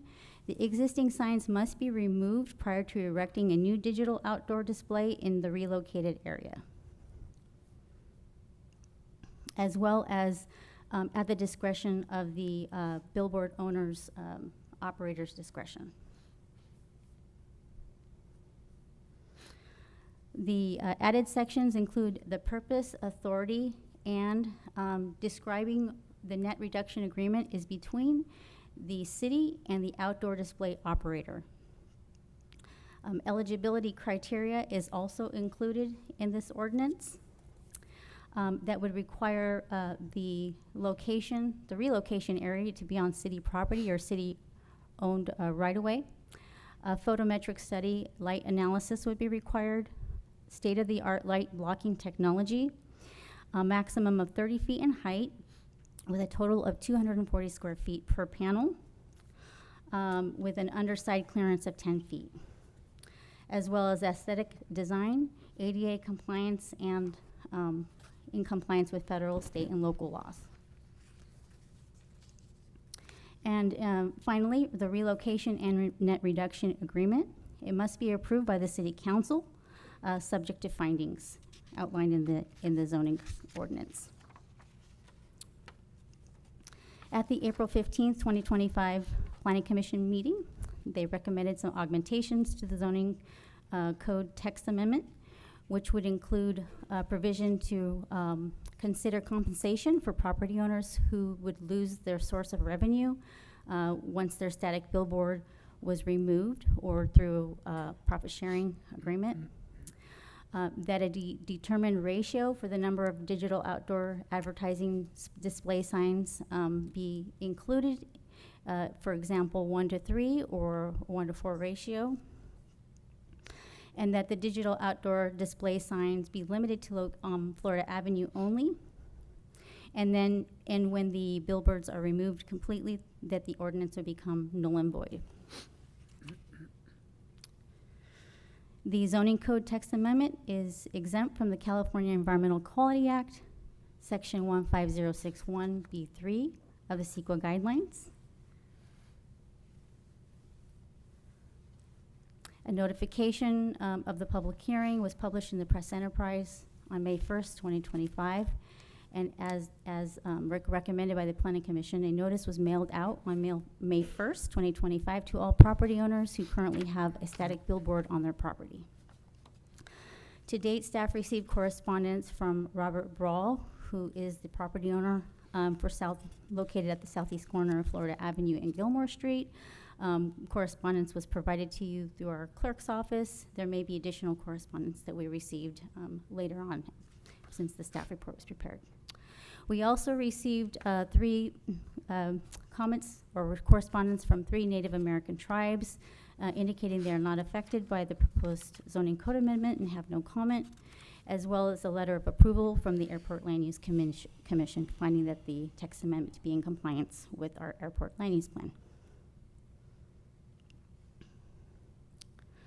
With that, it is respectfully recommended that the City Council open the public hearing and take testimony, if any, adopt the council ordinance bill, zoning ordinance amendment 25001 to amend Chapter 90, Article 36, to permit reduction and relocation of existing static outdoor advertising displays under limited circumstances, and to further amend sections of Hemet Municipal Code to harmonize current sections with reduction and relocation language, as well as to find the categorical exemption, or alternatively recommend that the additional modifications to the proposed zoning or ordinance amendment be made. This concludes my presentation. I'd be happy to answer any questions. Thank you. And Mayor, I'd like to just augment those comments briefly with just a note that the staff report includes a summary of specific recommendations from the Planning Commission that will be helpful for the staff to receive feedback on those as well. I will now open the public hearing. City Clerk, are there any registered speakers?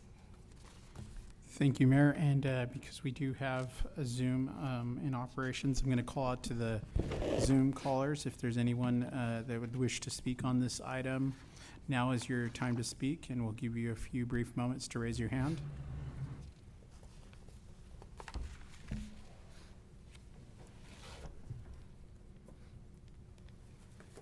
Seeing none, Mayor, there are no Zoom comments, but I do want to enter a note into the record. We did receive additional correspondence from one of the property owners, Robert Brawl, in addition to the presentation and staff report that was presented. And I just wanted to note the followings that Robert Brawl is requesting under an exemption to do the followings. And so highlighting items 1 through 3, starting with the first item, keep our existing location and upgrade the billboard to a double-sided digital billboard based on the same uniform design as does Lamar, according to all city requirements and guidelines. 2, we will build the structure ourselves based on the same design criteria, or contract Lamar to build it for us. The structure business needs to be the property of the owners of the Harwin Parksburg Partnership. Number 3, Lamar will be requested to not only provide brokerage services for ad placement, but also, if agreed by them, they can manage the maintenance of the billboard for a uniformity level of operation throughout the city. And then lastly, just as a final comment, by providing such exemption to us, Lamar will then have its own flexibility in choosing any of the city properties for its own structures without raising any issues for exposure rates per site. So that's the comments I wanted to read into the record. And we did receive 2 comments, which were by Robert Brawl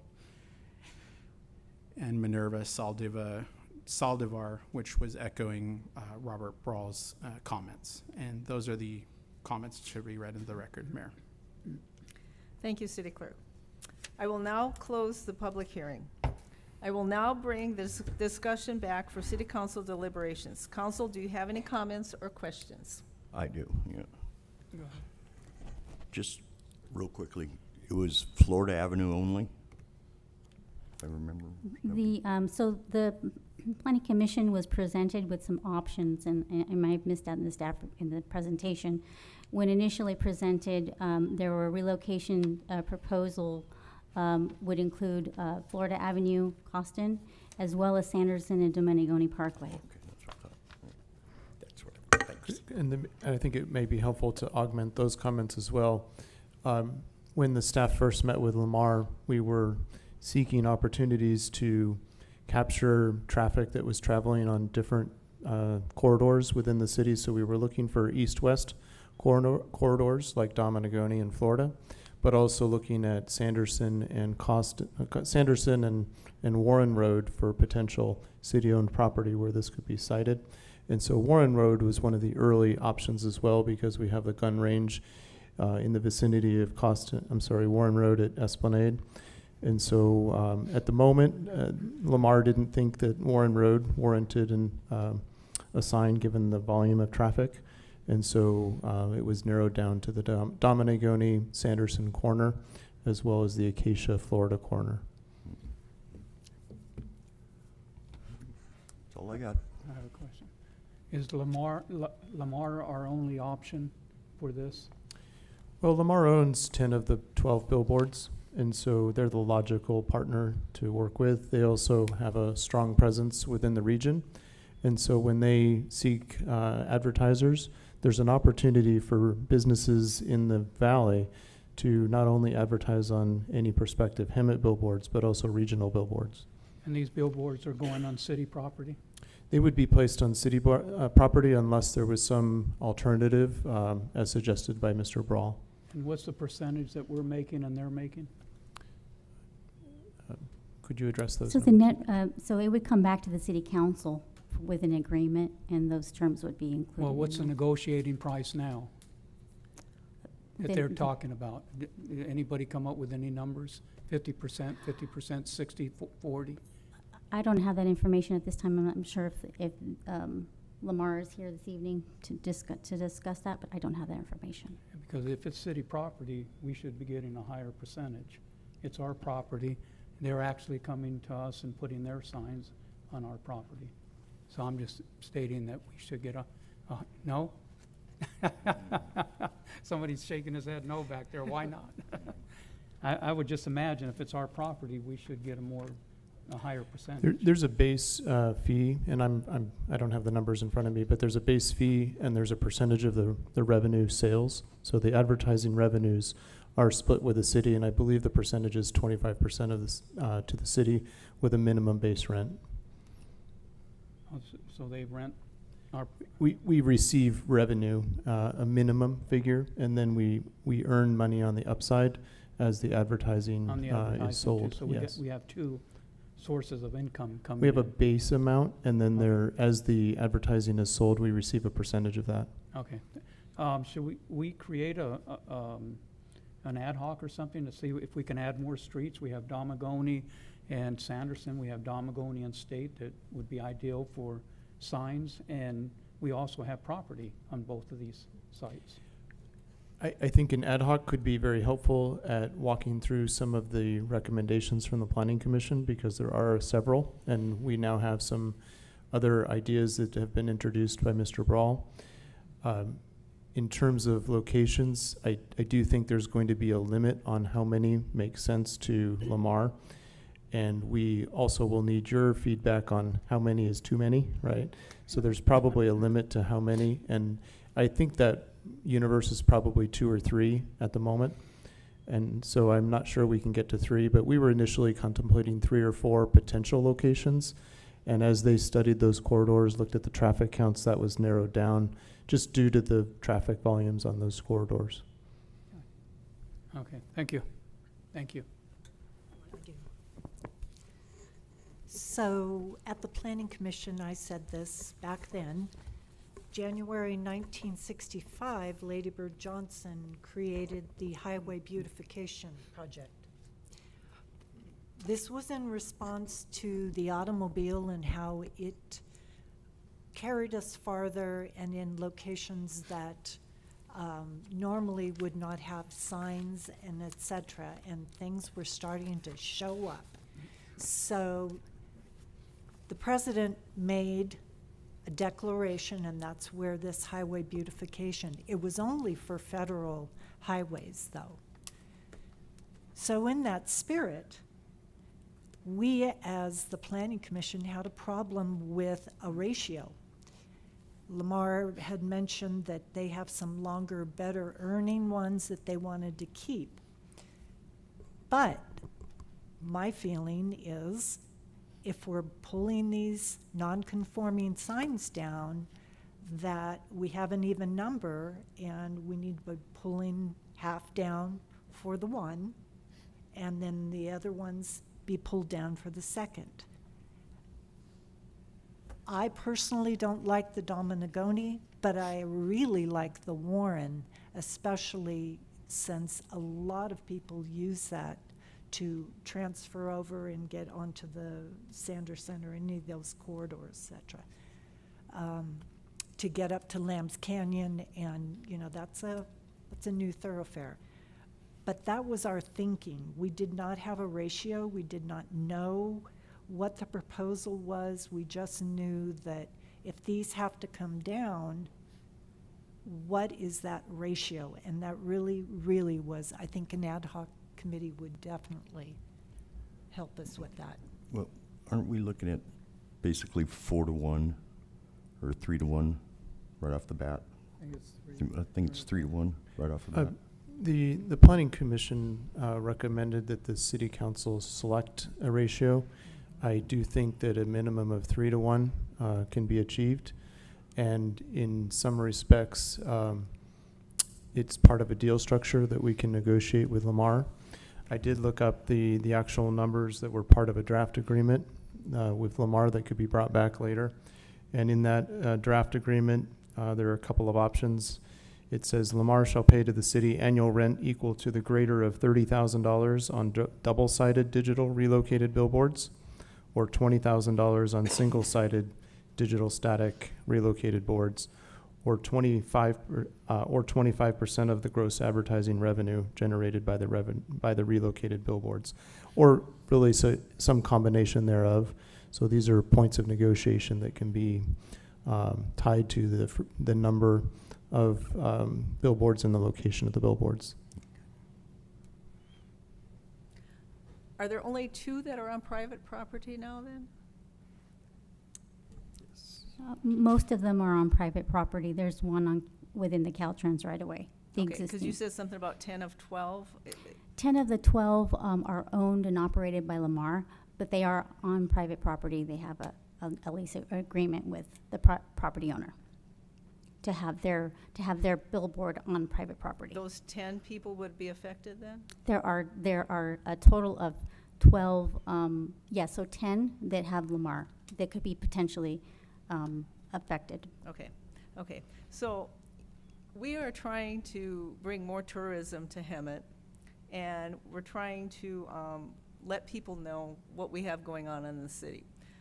I hear this from people, and I haven't heard it as much lately because we are doing better, I believe, but everybody says there's nothing to do in Hemet. There is stuff going on in this city all the time. And the people coming east and west, they live here. They come into town. But we have a brand new thing that we want to have a branding for the city. We want to get more tourism, more outside people coming in. I think we definitely need one to go north and south to capture that Warren or Sanderson crowd that's going through our town. So I would like to see one going north and south, definitely. And I mean, there's people that live here that don't even know about the Ramona Bowl. How pathetic is that? You know, we need to advertise what we have and what we have going on in the city so we get people to come out more. So. Yes. Any other comments? Linda? Yes, please. Can you hear me? Yes. Okay, several things. I agree with the suggestion that this goes to an ad hoc committee to dig into some of the questions that have been brought up. And the concerns that I have is looking at the economic impact to the property owners that would have their signs removed, and what type of value would Lamar give to them in advertising on a digital sign.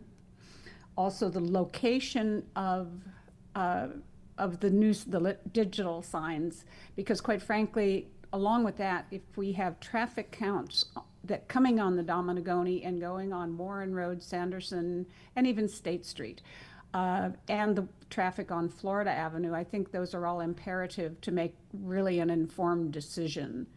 But based on, on those 3 things, what the mayor just said about being able to advertise events that are happening in town, but also at the same time, it's a question of decluttering Florida Avenue and getting some of the billboard signs off Florida Avenue and having something that's maybe a little bit more attractive, a little bit more eye-catching, and actually is available for viewing to more people that are not only in the valley, but coming through our valley. Thank you. Thank you. Any other comments? It sounds like maybe we would like an ad hoc then? Would someone like to make a motion? I'll make the motion to create an ad hoc.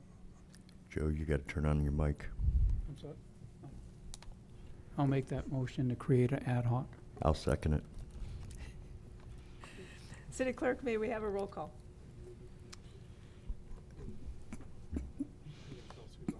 Yeah, I think Stephen, City Attorney, is explaining it, but we would like a motion that has the members of the ad hoc committee established as well.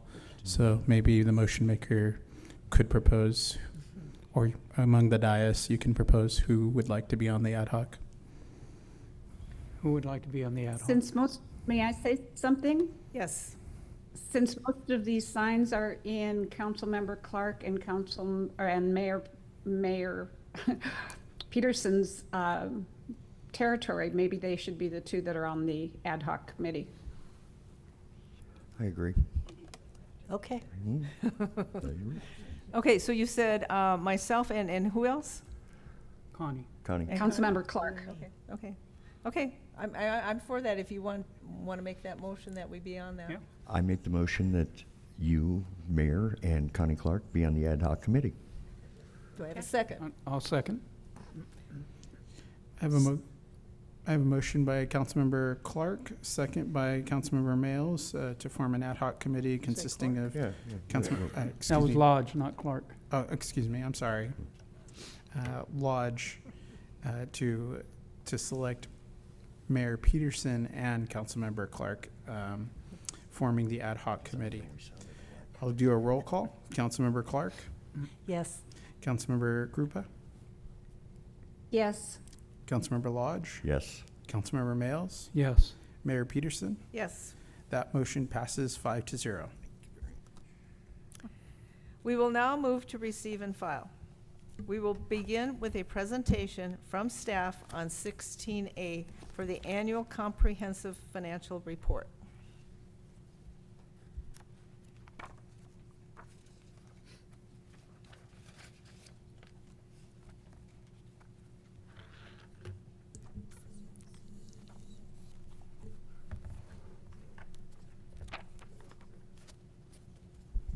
Good evening, Mayor, Council. Before you tonight, you are receiving the much-anticipated annual comprehensive financial report, also known as the ACFR, for the fiscal year ending June 30th, 2024. And I just wanted to thank all of you, along with the citizens, for the patience of developing this document. There is a lot that goes into it. It does take almost a 6-month process from beginning of closing the books to actually getting the final document.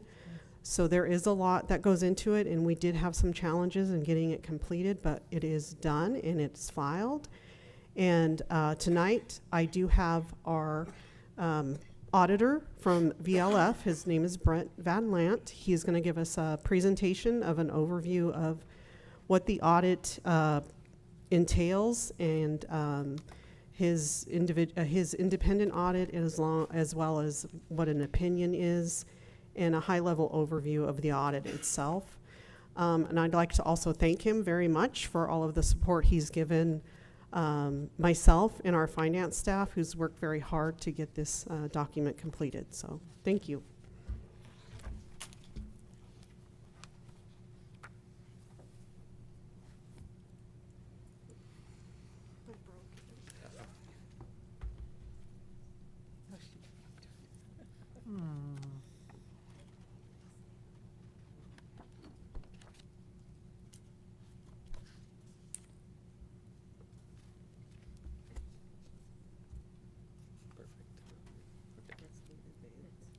Which one? Right here? Okay. All right. Thank you, Tiffany. Good evening, Madam Mayor, members of the council. My name is Brett Van Lant, partner with Van Lant and Finkenal. We conducted the audit for the fiscal year ended June 30, 2024, and I just have a short presentation to go over the audit process, the reports that were issued, some highlights of the financial statements, and I'll open up for questions. So the audit process, it's kind of broken up into several parts. We have what we call the risk assessment process. This is where we're assessing the risk that the financial statements could contain a material misstatement. We do third-party confirmations, confirm bank balances, confirm payments sent to the city by the state and the county. We do substantive procedures, testing account balances, and a final review of the ACFR. So the risk assessment process, this is where we're assessing the risk that the financial statements could contain a material misstatement. Basically going through the different transactions that the city has, evaluating the internal controls, and ultimately how those internal controls would affect the financial reporting. Third-party confirmations, I mentioned, substantive testing of account balances. There's various significant audit areas that we're looking at in detail. Mainly, it's dependent on the city and the operations of the city and the significant activity and how that activity ultimately makes it into the financial statements. And then we do a final ACFR review, comparisons to the prior year, checklists to make sure all the disclosures are included. So the reports that are issued is the audit report, that's the opinion on the financial statements. There's an internal control report, that's internal controls over financial reporting. Communication with City Council, agreed upon procedures report on the calculation of the GAN limit, and also a single audit report. So the audit report, that's the opinion on the financial statements. This is where we are describing the audits and what our procedures are and the different requirements that we have to go through. Mainly, it's describing our responsibility for the audit, and also that the financial statements are management's responsibility, and our responsibility is to express an opinion on the financial statements. The internal control report, this is required by government auditing standards. As part of our risk assessment process, evaluating the internal controls over financial reporting, if we identify any significant deficiencies, material weaknesses, material non-compliance with contracts, laws, regulations, things like that, we're required to report it in this report. There was a finding regarding audit adjustments. As part of our audit, we're not allowed to be a part of the city's internal controls. And so if we do identify material audit adjustments that are somewhat routine in nature, then this would be considered a material weakness or a significant deficiency. So that was the audit finding that we had for our internal control report. I mentioned the communication with City Council. This is just a required communication as part of our audit standards, communicating significant estimates in the financial statements. This would include estimates regarding pension liabilities, OPEB liabilities, just bringing it to your attention that these are estimates and are subject to changes in the future. We also do what's called an agreed upon procedures report. This is where we're testing the calculation of the city's GAN limit. This is required by the California Constitution. We did identify an exception to the calculation this year, and so that was included in the report. Ultimately, I believe the calculation, we used a factor that was not accurate, but it ultimately, it will be corrected in the future.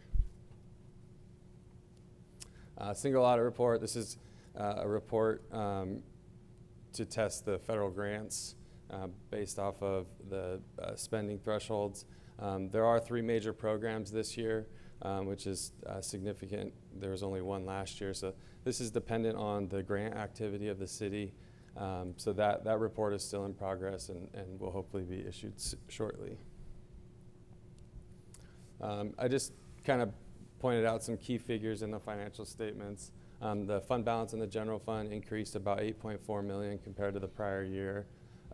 Your unrestricted fund balance in the general fund, this would include what is considered the committed, assigned, and unassigned fund balances, is approximately 100% of your 2023-24 expenditures. So, which is about 12 months reserves. GFOA best practice recommends a minimum of 2 months, so you can kind of see where you are in accordance with best practices.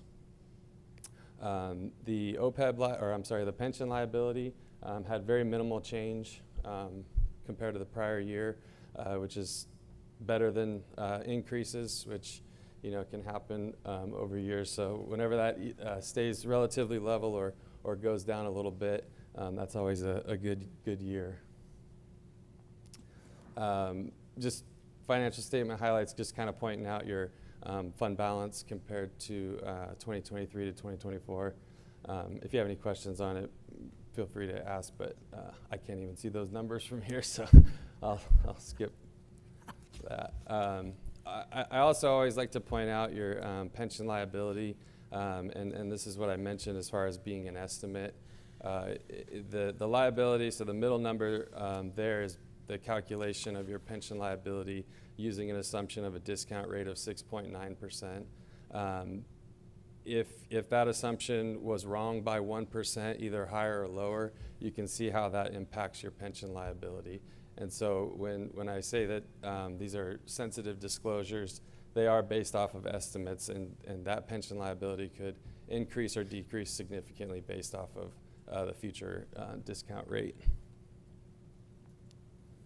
There was a new GASB standard that was implemented this year. GASB 100 is accounting changes and corrections of errors. Had very, very limited impact on the city's financial statements. Really the only impact it had was changing, there was a non-major fund that based off of the qualitative calculation, it became a major fund.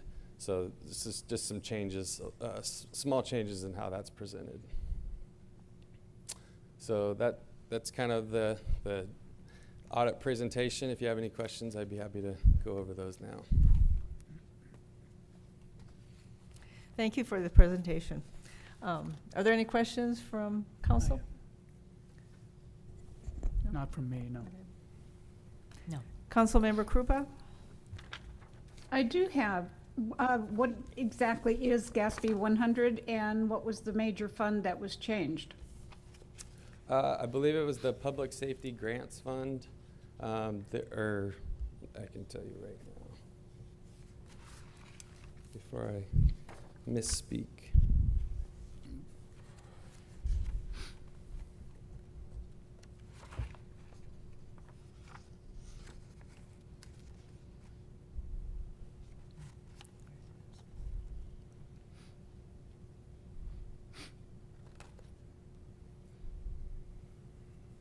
Almost there.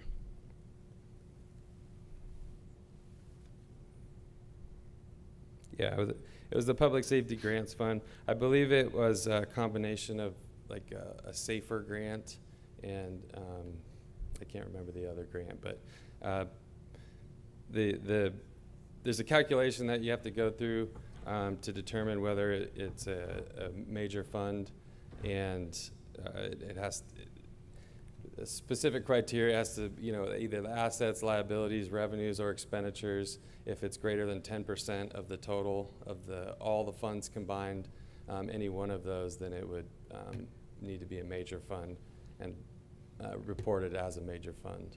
And so it was just a question of how it's reported, not that there was any questionability about the fund itself. No, the way that we used to do it in the past is we would just, if it was a new major fund, then it would be moved from your supplementary schedules to the basic financial statements, and there's no indication that it's been moved. It's just now it's in your basic financial statements. Now there's just some language in the basic financial statements that points that out. So that's small change, but I just thought I'd point it out. I appreciate that. Thank you very much for that, those answers, and thank you for the presentation. I'd just like to thank the admin services finance section. They did a lot of work on this, and they had so many big projects they worked on this past year. And I know one of the slight imperfections in your report was that they were a little slow in reporting some of the data this year, but they worked their butts off, and thank you very much. Thank you. They did a fantastic job this last year for the city. And I thought it was probably the most complete report I've seen since I've been on council. So I would compliment everybody in their teamwork. So thank you. Good. Okay. Thank you. Thank you.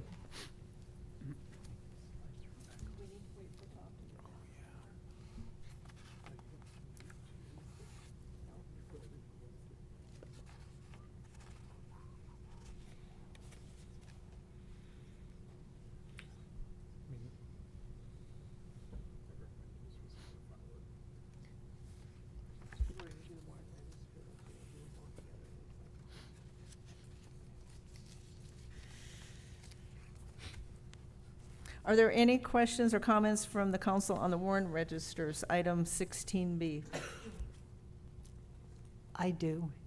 Do you?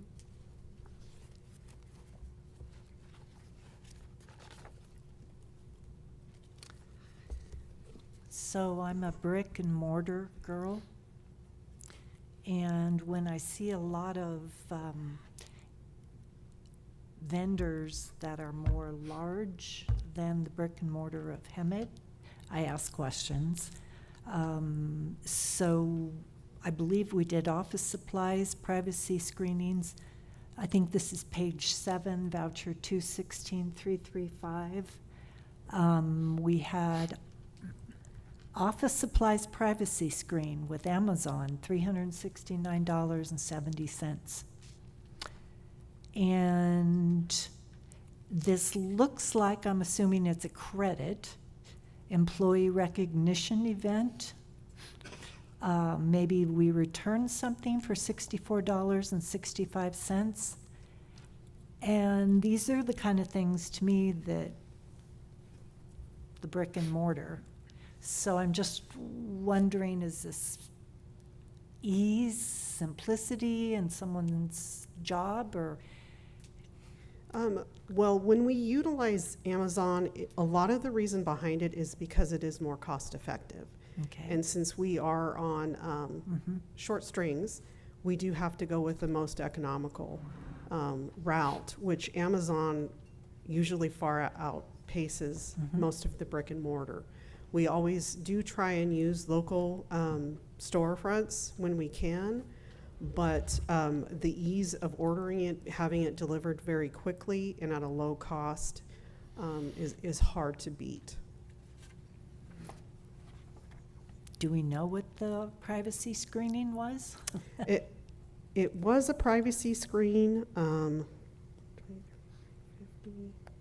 that is coming out of code enforcement's budget, but it does look like it was a return. So we did return it and received credit back. I would have to reach out to the department to see what it was purchased for. We usually don't know the exact specifics. We just are routing the invoices for approval and coding and then paying the invoice. That's just my comment, was the brick and mortar. Okay. Any other comments? There being no further comments, we will receive and file the ACFR and warrant registers. We will now move to the consent calendar. All consent calendar items will be acted upon simultaneously unless requested by an individual council member for separate consideration. Are there any members of the council that would like to pull any consent items for separate consideration?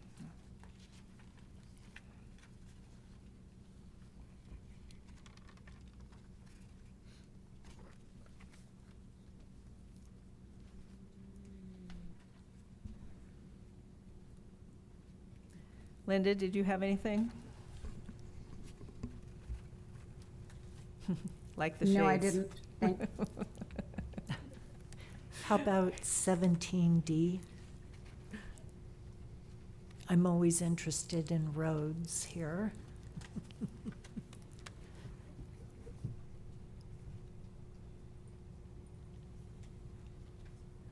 Anyone else? No, I'm okay. Joe, you okay? I'm good. Okay. Okay, we have 17D. Can I have a motion to approve the remaining items? I recommend that we approve the remaining items. And a second? I'll second. City Clerk, may we have a roll call?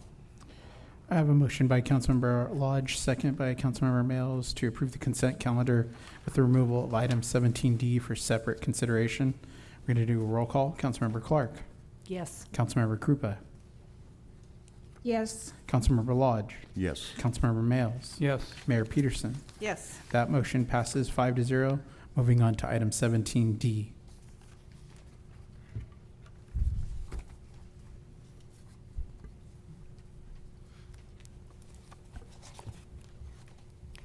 So how are we doing with the streets, the roads? Well, I can say we're doing the best that we can. We do have lots of projects going, and as you can see, there's a lot kind of in process that are in the 25-26 carryover there in the Measure A CIP. While she's looking, can I ask a question? There are some of those are also studies and sidewalk type ADA projects as well. Can I ask a question while she's looking? Okay, my concern is just the storm drain that, I guess it's part of what we're approving. How would the privately maintained storm drain be monitored to ensure it does not become a liability for the city in the future? Which item is that? That is 17B. There's a storm drain somewhere in there, and I think that's the Lennar tract. The Lanier Homes? Lennar Homes, yeah. You want to answer that one, Jillian? Was that on 17D, Joe? Are we on 17B? D. Oh, D. D, I am so Okay. sorry. That's why hearing aids are essential here, let me tell you. Sorry. Okay, but it's a good question. Go back to what you were doing. So yes, I did find what I was I looking swear. for. So we're D. going up in small increments with the Measure A that comes from our CTCs. With this capital improvement plan, how are we gonna make up or match with, I mean, it's a tidy sum, but it's not that, I mean, I know we need a lot of money for the roads. We do. I mean, Measure A is not the answer to all of our street funding needs. Right. Do you, A piece of the puzzle. yeah. Maybe I can be helpful here too. This is one of several revenue sources that are provided to the city for road maintenance efforts. And because we recognize we have a significant backlog of road maintenance issues, Right. as described in the summer 2022 review of our street conditions. At that time, there was an estimate of $49 million in 2022 dollars. And so over the past 24 months, the city has invested approximately $24 million in city streets. And we're at the moment anticipating repeating that survey work that was done in summer of 2022 this summer in a couple of months. And we're going to be able to receive real-time data on what the conditions of the streets are at this time, 3 years later after those investments. But we have to be prepared for continued deterioration of some of our streets. When we looked at the 2022 data, a significant portion, more than a third of our streets were close to needing a full rebuild. And the cost at that time was about $1.1 million to $1.7 million per mile. The grind and overlay would have been $550,000 per mile. Those prices have increased substantially, we think, over the past 3 years based on some of the bids we've received. So the good news is we've invested a lot. In the prior 2 years before, if we go back years 3 and 4, the city had invested $5 million. But we've been able to unstick some projects. We've been able to augment funding for streets and delivered $24 million of projects. We have a lot of money coming through the Measure A funds in the next year. But what you see here is sales tax driven forecasted revenue. And it's our responsibility to develop a plan and submit that plan in accordance with Measure A to the county. And that's what the action is tonight. Okay, thank you. Since you're up here, I have one comment. Sure. Question. You know, last year I received a letter and actual pictures from a lady on Carmelita. And you said, oh yeah, I've heard from her before.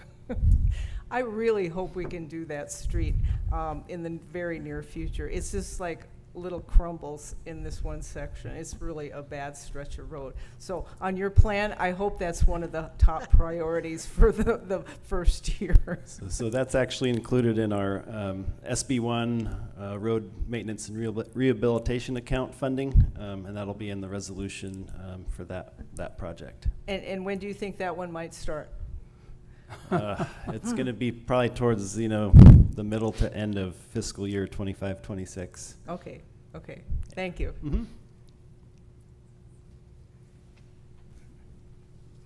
May I get a motion to approve this item? I make a motion that we approve this item. And a second? Second. I have a motion by Councilmember Lodge, second by Councilmember Clark. We're going to do a roll call. Councilmember Clark. Yes. Councilmember Krupa. Yes. Councilmember Lodge. Yes. Councilmember Males. Yes. Mayor Peterson. Yes. That motion passes 5-0. Moving on to discussion. We will now move to the discussion action items. Can we have a report from staff on the discussion item 18A? Yes, Mayor. Stephen Graham Pacifico, your city attorney. What we have before us, on April 8th, the City Council held a duly noticed public hearing on the Nuland Simpson project. At the end of that hearing, the City Council closed the public hearing, the City Council deliberated, and the City Council directed the City Attorney's Office to prepare a resolution declining to certify the environmental impact report and to deny the project approvals. That resolution was prepared. It was brought to City Council at the following meeting. In the intervening time, the city did receive correspondence from the project applicant raising legal concerns regarding the draft resolution. We took an intervening 2 weeks to review those legal concerns. In the intervening 2 weeks, we've also received a letter from an attorney representing the Solera Diamond residents, raising their concerns as well. We have prepared the resolution, prepared the staff report, so that whatever direction this city council wants to go, it is fundamentally a policy decision for this council. That path will be legally defensible. As we've put the staff report together, we've proposed two potential courses of action. The first potential course of action is either to adopt the resolution that we were directed to prepare. That resolution would decline to certify the environmental impact report, primarily on the basis that the City Council could not adopt the statement of overriding considerations because for the reasons stated in the resolution, and also to deny the requested entitlements, which included a general plan amendment, conditional use permit, tentative parcel map, a variance, and a building height exception. Alternatively, we have received a notice of amended application, I think is what it was titled. But this is essentially during the public hearing, one of the questions for the project applicant was, is there a feasible project alternative that significantly reduces the environmental effects of the proposed project? At the time, that's a pretty tough question to get in the middle of a public hearing. But the answer from the project applicants team was no. That other than removing the trailer parking element on the easternmost portion of the project, the two industrial buildings that were proposed were the minimum that they needed to make the project feasible. Following the close of the public hearing, it does appear that the project applicant team had an opportunity to meet with their proposed tenant to determine if there was a way to reduce the scale of the project but would still meet the needs of their proposed tenant. And so we did receive that notice of amended project application, which essentially removes one of the two industrial buildings, leaving the larger one on the westernmost portion of the project. It would leave that one as part of the project. The other one would be removed. I believe Mr. Page-Gassinger presented the sort of thought process behind the applicant well, so I'm not going to restate what he said. But essentially, the attempt of the applicant team appears to be to respond to the concerns that the City Council raised during the public hearing, which was this is a mixed use area, but turning it all into industrial, that's not a mixed use, right? That's one use. By taking about half the project, leaving it for future commercial development, you would have that mix of uses. There's a lot of concern about this being an entryway to the city, Dominagoni and Warren, and having the first thing that people drive by when they enter the city of Hemet to be this large industrial building right off Warren Road, as opposed to a commercial development that might welcome them and welcome their business. So, they moved that to the industrial would be on the western. It would be obscured by the future commercial development along Warren Road. There is a sizable reduction in the industrial square footage that would have corresponding, although I don't know the exact magnitude, decrease in some of the significant environmental effects that we were looking at during our public hearing. So things like traffic, through the VMTs, air quality, noise. One of the things that the applicant team did note was that the portion of the project that they're proposing to remain is the portion of the project that is the furthest from the Solera Diamond residence. That being said, it is still a very large industrial building. So that will have all of the traffic and noise that is attendant to that. So after speaking internally and being guided by the principles of wanting to ensure public participation, the public during the public hearing process did not have an opportunity to respond to this reduced project. It was not one of the included alternatives that was studied in the EIR. It is a proposal that, if it was proposed during the public hearing, perhaps could have been discussed further. Staff's recommendation was if the City Council wanted to consider that amended project application, you could. You have not taken final action on the EIR or on the project. You directed my office to prepare a resolution that would be that final action and be supported by findings. So you could proceed with directing staff to consider the amended project application. Our recommendation would be that you direct staff. If you wanted to go down that route, our recommendation would be that you direct staff to set it for the next available City Council meeting to consider the project. And that we would hope for that to be as soon as possible, but we have to meet public noticing requirements, right? And we still have to consult with our environmental consultant to see what level of additional environmental analysis is appropriate, if any.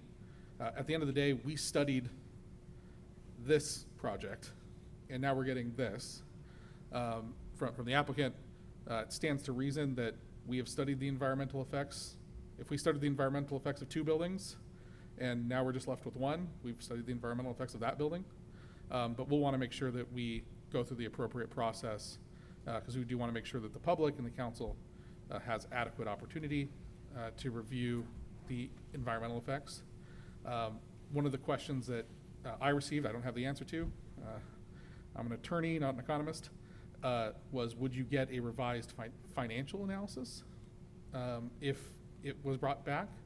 I would, in terms of jobs, in terms of proposed, tax revenue, that would certainly be something that the council could direct, that, this comes back only when we have all of that additional information. So that's sort of the fork in the road that we have in front of us. Does the council want to proceed with adopting the resolution that we were directed to prepare? Are you interested in at least hearing that potential reduced project alternative? Happy to answer any questions that the mayor and council may have. Thank you for the presentation. Council, comments? I have many. If I can start. Let me start it off here. First of all, I want to thank everyone for being here. I love your signs. Thank you. Real quick, it was made mention that I believe Mr. Lansing said something about the county can come and build anything they want. It's not a false statement. That's a true statement. We had RUHS here trying to put a 550-bed mental facility here in 2021. And we shut them down. The council did. I mean, at first they said 200. We said, well, that shouldn't hurt. That should be okay. Then they went to to the water company and proposed it to them. It was 400. And then by the time it got back to us, it was over 500 beds. We said, no, it's not going to happen. So yes, they can come and they can do it. And if we didn't have a good relationship with our supervisor, it would have been built here. I know it for a fact. But since we had that good relationship, they moved it to Mead Valley, I believe, or somewhere over there, which was great. The gentleman here that received the Memorial Proclamation served two terms in Afghanistan, one in Iraq. He's a war hero. His 2 kids live with him because it's unaffordable out there for families, so he has his whole family living with him, his kids still there.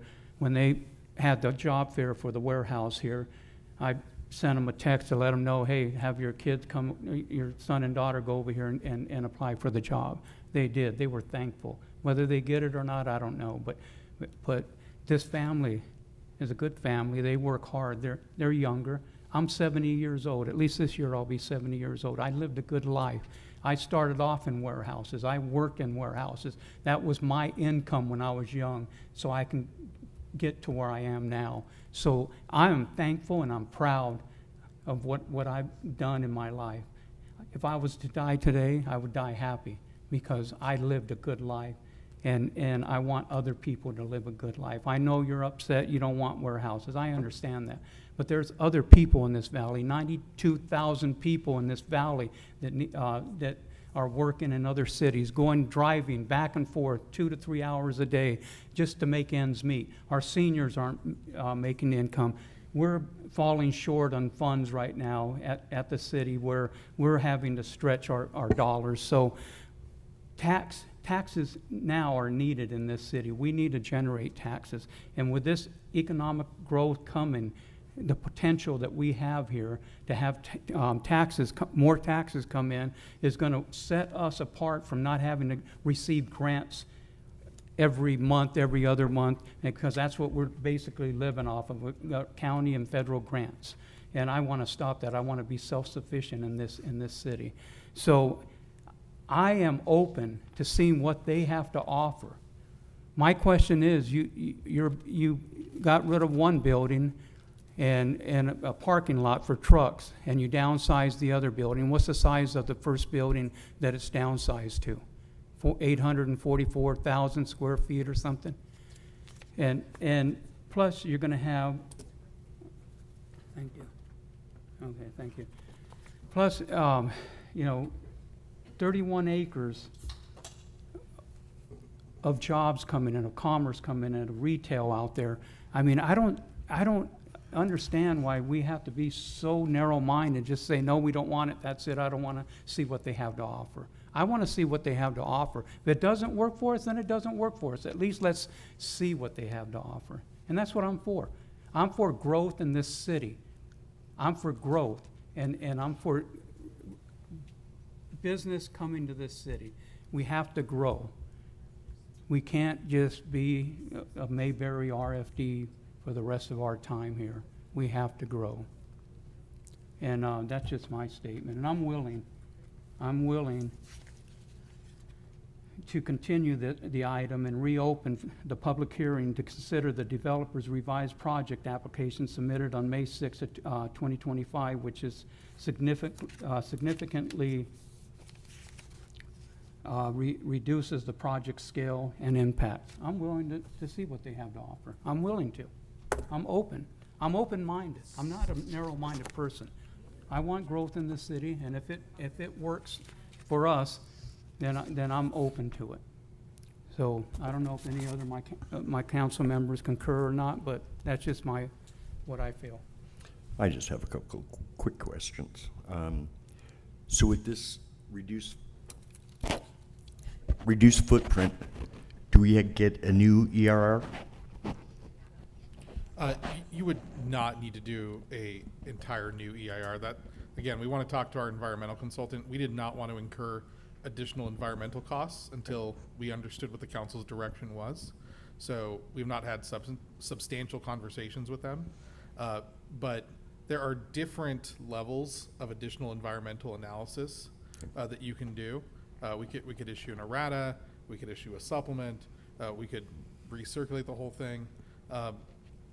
To me, when you have substantive new information, when you're talking about a completely different project, that would necessitate that higher level of additional review and circulation.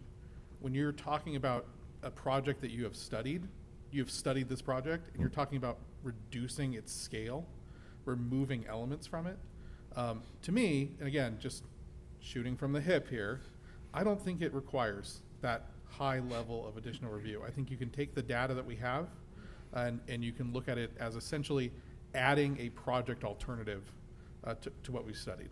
Okay. So I don't know how long that will take.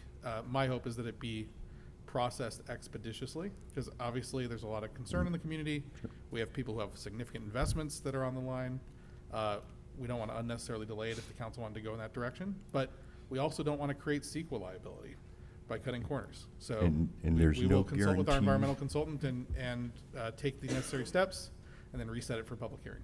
Okay, so there's no guarantee on the new retail, on the hotel or anything? There's nothing, no guarantees? Okay, all right. I The just wanna make project sure. alternative removes that portion of the project site from the general plan amendment and from the project entitlements. So those ones would be left as is. They would maintain their current zoning and general plan designation.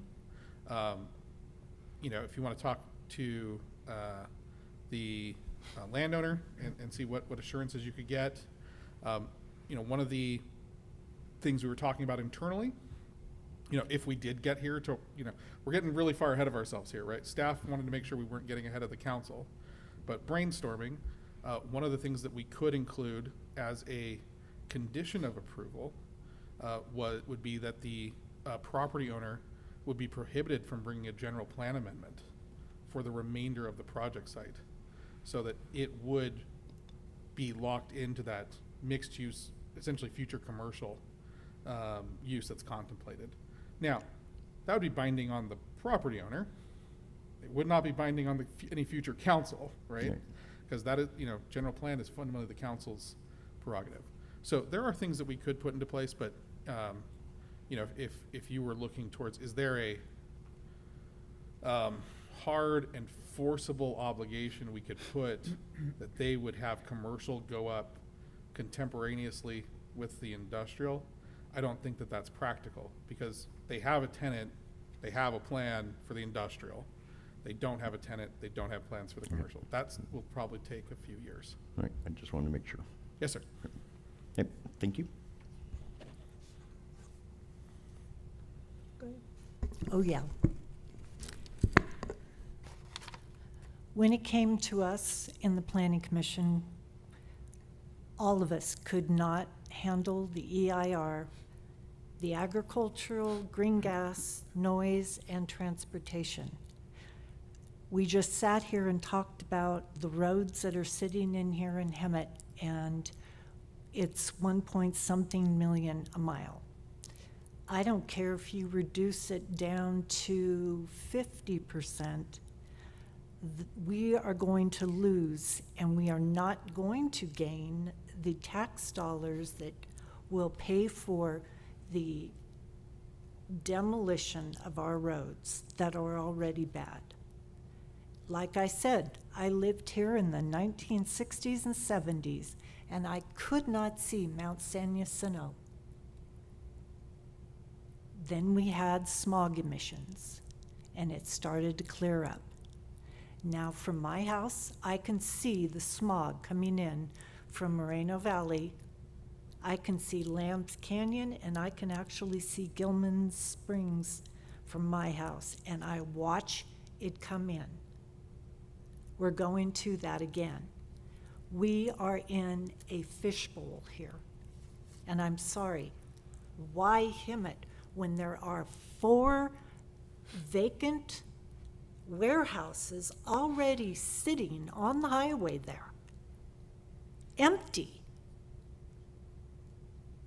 I don't get it.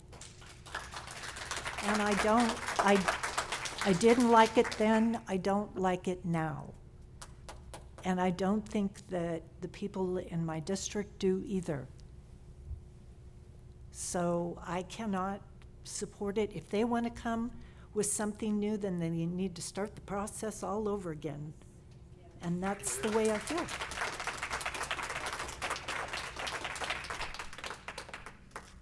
Councilmember Krupa, would you like to comment? Yes, I would. When I made the motion at the April 8th meeting, I believe it was, to deny the EIR, my intent was to deny the project. And no matter how it gets changed right now, which has not really come to us with anything other than promises of what is to be, sometimes you just have to step back and say, I'm sorry, but the negative impacts to our community are not overridden by the benefit. And we as a council have to look at the total package. We have to look at the total impact of our entire city. And yes, we need jobs, and we are working on that. But that is a major entrance to our town. And to be greeted with a warehouse, to me, is not what our community wants. It is not what our general plan has stipulated.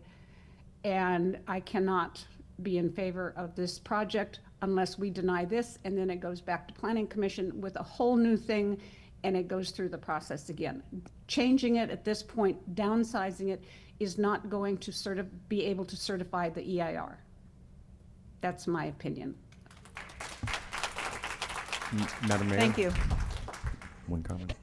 I agree with Councilman Krupa, but Stephen, just a quick question.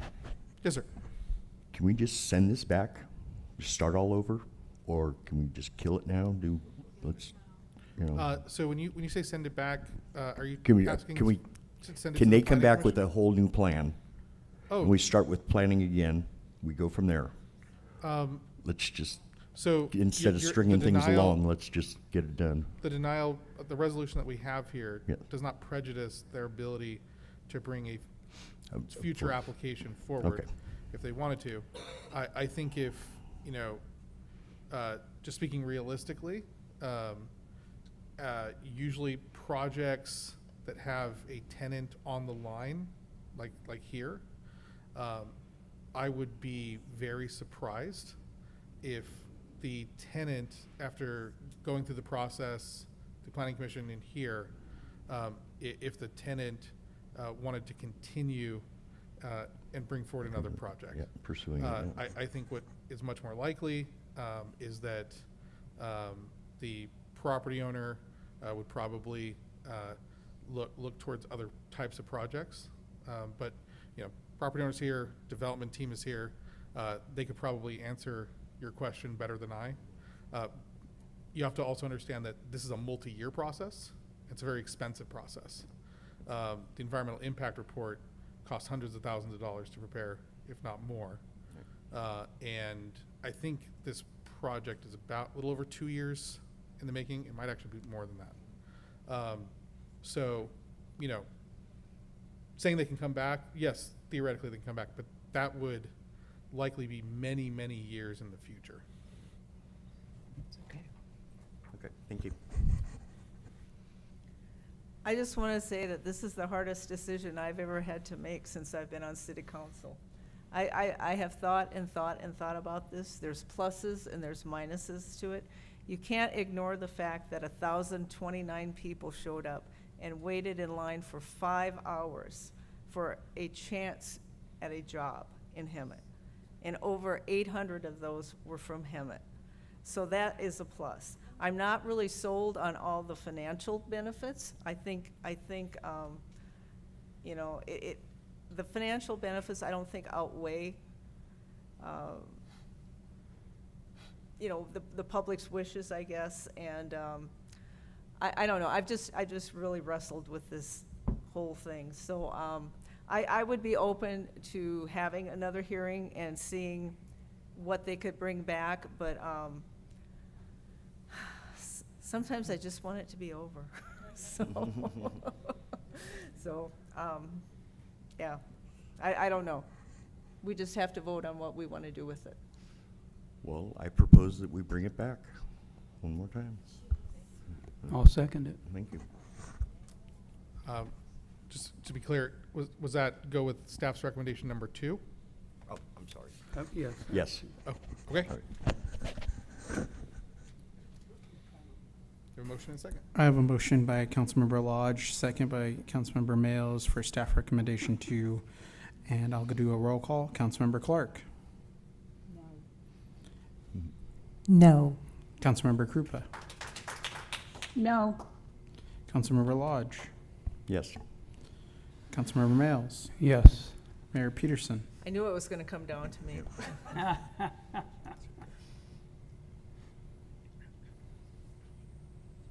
Yes. That motion passes 3-2 with council members Clark and Krupa voting no. Give him a chance. I know. Me too, all of us. But give him a chance. Yeah, you do. You know, what's fair is fair. I may not agree with everything. Thank you for having me. I'm going to wait just a minute.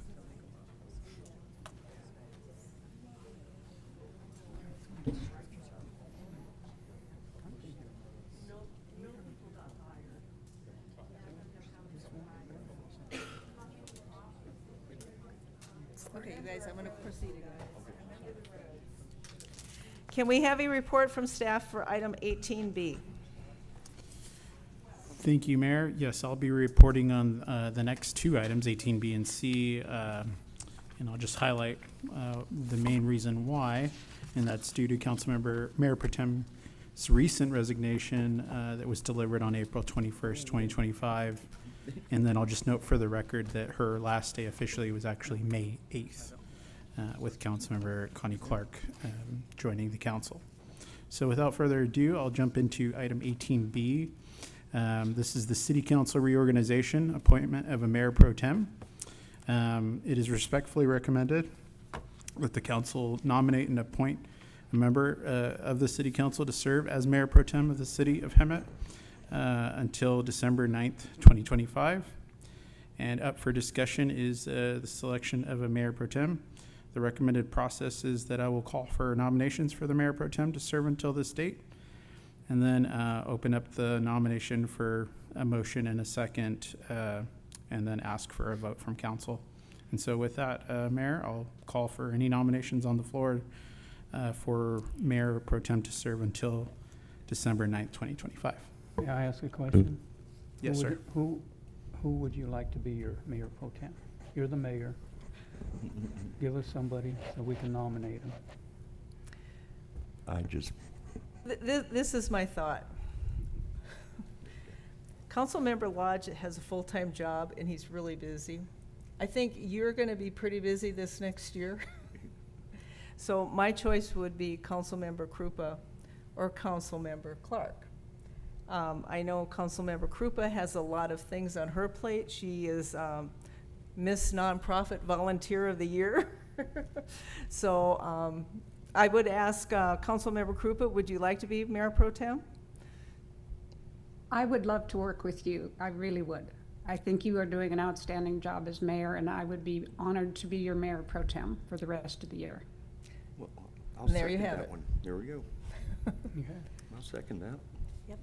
I have a motion by Mayor Peterson and a second by Councilmember Lodge to have Councilmember Krupa selected as the next Mayor Pro Tem. We'll do a roll call. Councilmember Clark. Yes. Councilmember Krupa. Yes. Councilmember Lodge. Yes. Councilmember Males. Yes. Mayor Peterson. Yes. That motion passes 5-0. Thank you, everyone. Thank you. Thank us Can we have a now. report from staff for item 18C? Gladly, Mayor. So the next item is also due to a result in the vacancy. And what I provided in the staff report is essentially a list of council committees and liaisons to outside organizations. And this was also, due to the resignation on May 8th, 2025. And so what I would recommend is to go through each line item and basically select a person or council member, to fill the vacant seats. And with that, that's my short presentation on the item.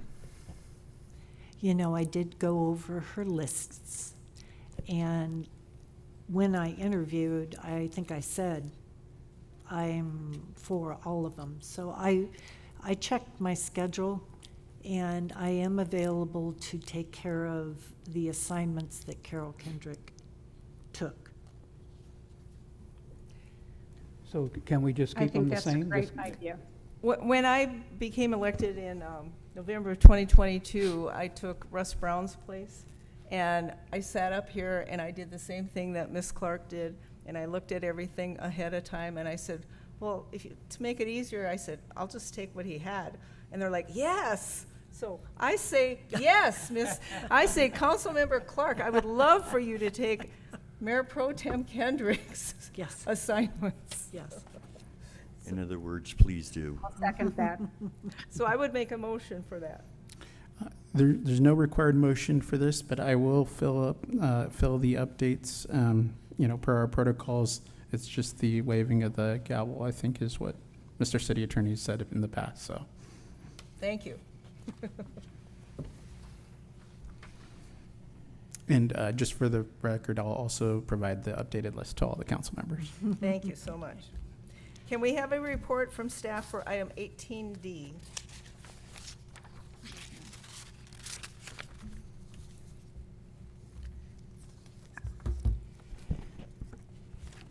Okay, let me check my slides.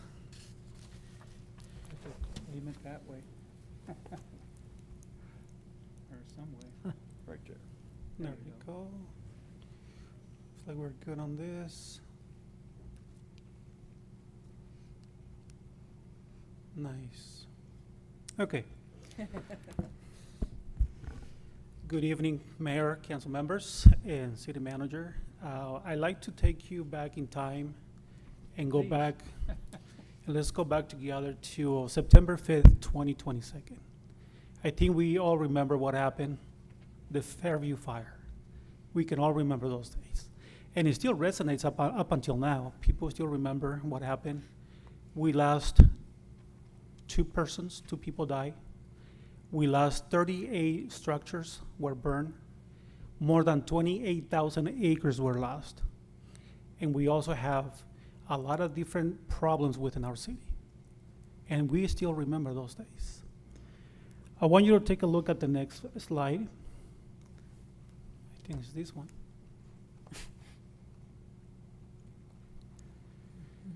And I want you to take a look at that slide. I think we can all see that the Fairview fire was a tremendous chaos back in September 5th, 2022. And the reason of the fire was caused by multiple reasons, and it still is under investigation. But some of the reasons it's related to rubbish and some dry vegetation, weeds, tumbleweeds, and so on. So as we can see, that kind of accidents can be prevented. Is there something that the city could have done better in order to avoid these type of incidents? Well, the answer is yes, but what I want to share with you tonight is that I want to share with you 5 different elements, which is the background, a little bit. I'm going to discuss with you a little bit of the background of the weed abatement program. I will get a little bit into the Fairview fire, and then I will touch a little bit on the defensible space, including the community outreach. What I want to start going into the next slide is a little bit of the background. In the month of April 17, 2025, our department sent out some courtesy letters to our community, and we informed them that the weed abatement process was going to begin. Today's May 13, 2025. We're here in front of you to request an adoption of the resolution for a weed abatement for the weed abatement program, declaring a hazardous condition. If that happens tonight, we will send another letter tomorrow, letting homeowners know that the weed abatement program is gonna continue, and they have specific deadlines that they have to meet. When we send out those letters, if the homeowners decide not to do the weed abatement themselves, we have a contractor on our, contractor on our vendors list that we will send out to do the weed abatement for themselves. The ultimate goal is to encourage the homeowners or landlords to do the weed abatement themselves. I think that's what we want to accomplish. But if they refuse to do it or they don't want to do it, then our fire prevention division will do the inspections, and based on those inspections, we'll start going back to some of the vacant lots. And if the lot is not abated, then we will have to send our contractors to do the abatement. One thing that I do want to highlight is that this is not something new that we have started just recently. It has been going on for some time. We started this program since, I'm going to say, the year of 2019. So up until now, we have been very consistent in doing the weed abatement in our city. So we do want to make sure that this program gets implemented, and as we already know, consistency builds trust. If we continue maintaining this program as we continue moving forward, we get the trust from our citizens, from the community. And some of the residents, they already know that we have this program in place. And believe it or not, they have started doing some of the weed abatement themselves. But because of the rainfall that we're getting, sometimes we get late rainfalls. And what that means is that we have to wait just a little longer to do the weed abatement. But the deadline that we have established is July 1st to be 100% completed. Depending on the amount of rainfall that we get and the amount of ground and the amount of growth vegetation, we might have to come back in the month of August back to you and request another or a second weed abatement that we might have to start in the month of September, October, and possibly the month of November. So we're looking into possibly doing 2 weed abatements, but for now, I think we're ready to go into moving forward with the first weed abatement in our city. The Fire Prevention Bureau and the Code Enforcement Department have been working around the clock to ensure that our residents comply with the weed abatement program. I want to give you a few of the past results based on the great efforts that our department is working on. In the year 2018, we received 86 complaints regarding weed abatement. In 2019, we received 70 complaints. In 2020, we received 88 complaints. 2021, 71, 2022, 50 complaints, 2023, 84 complaints, and 2024, 4 complaints.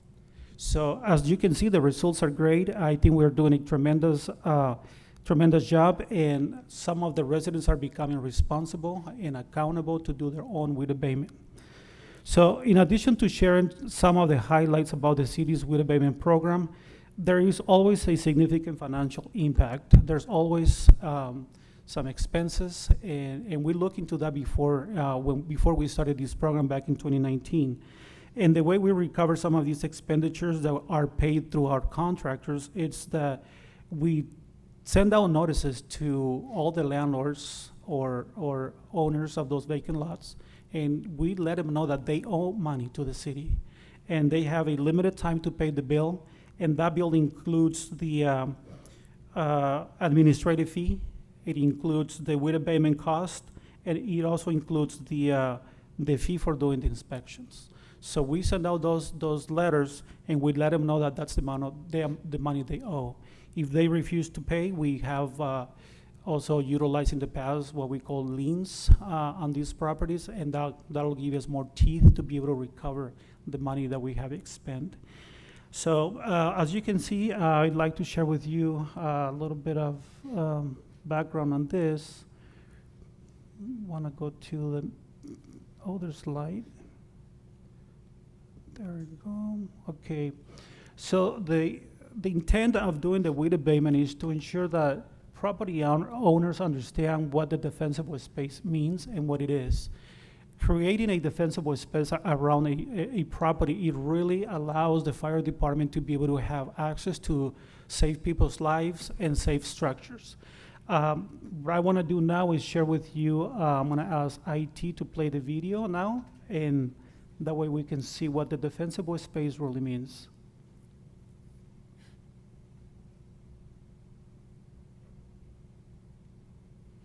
I think it's going to play just in a few more seconds.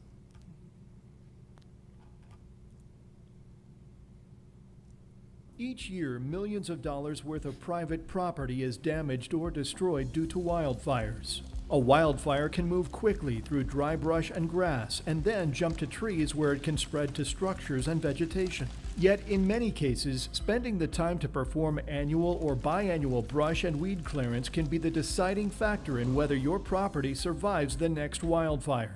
Proper weed abatement is a property owner's responsibility. Create a defensible space around your property totaling at least 100 feet of clearance by removing all dead or dying vegetation within that space. Provide the minimum spacing between vegetation, which is 3 times the dimension of the tree.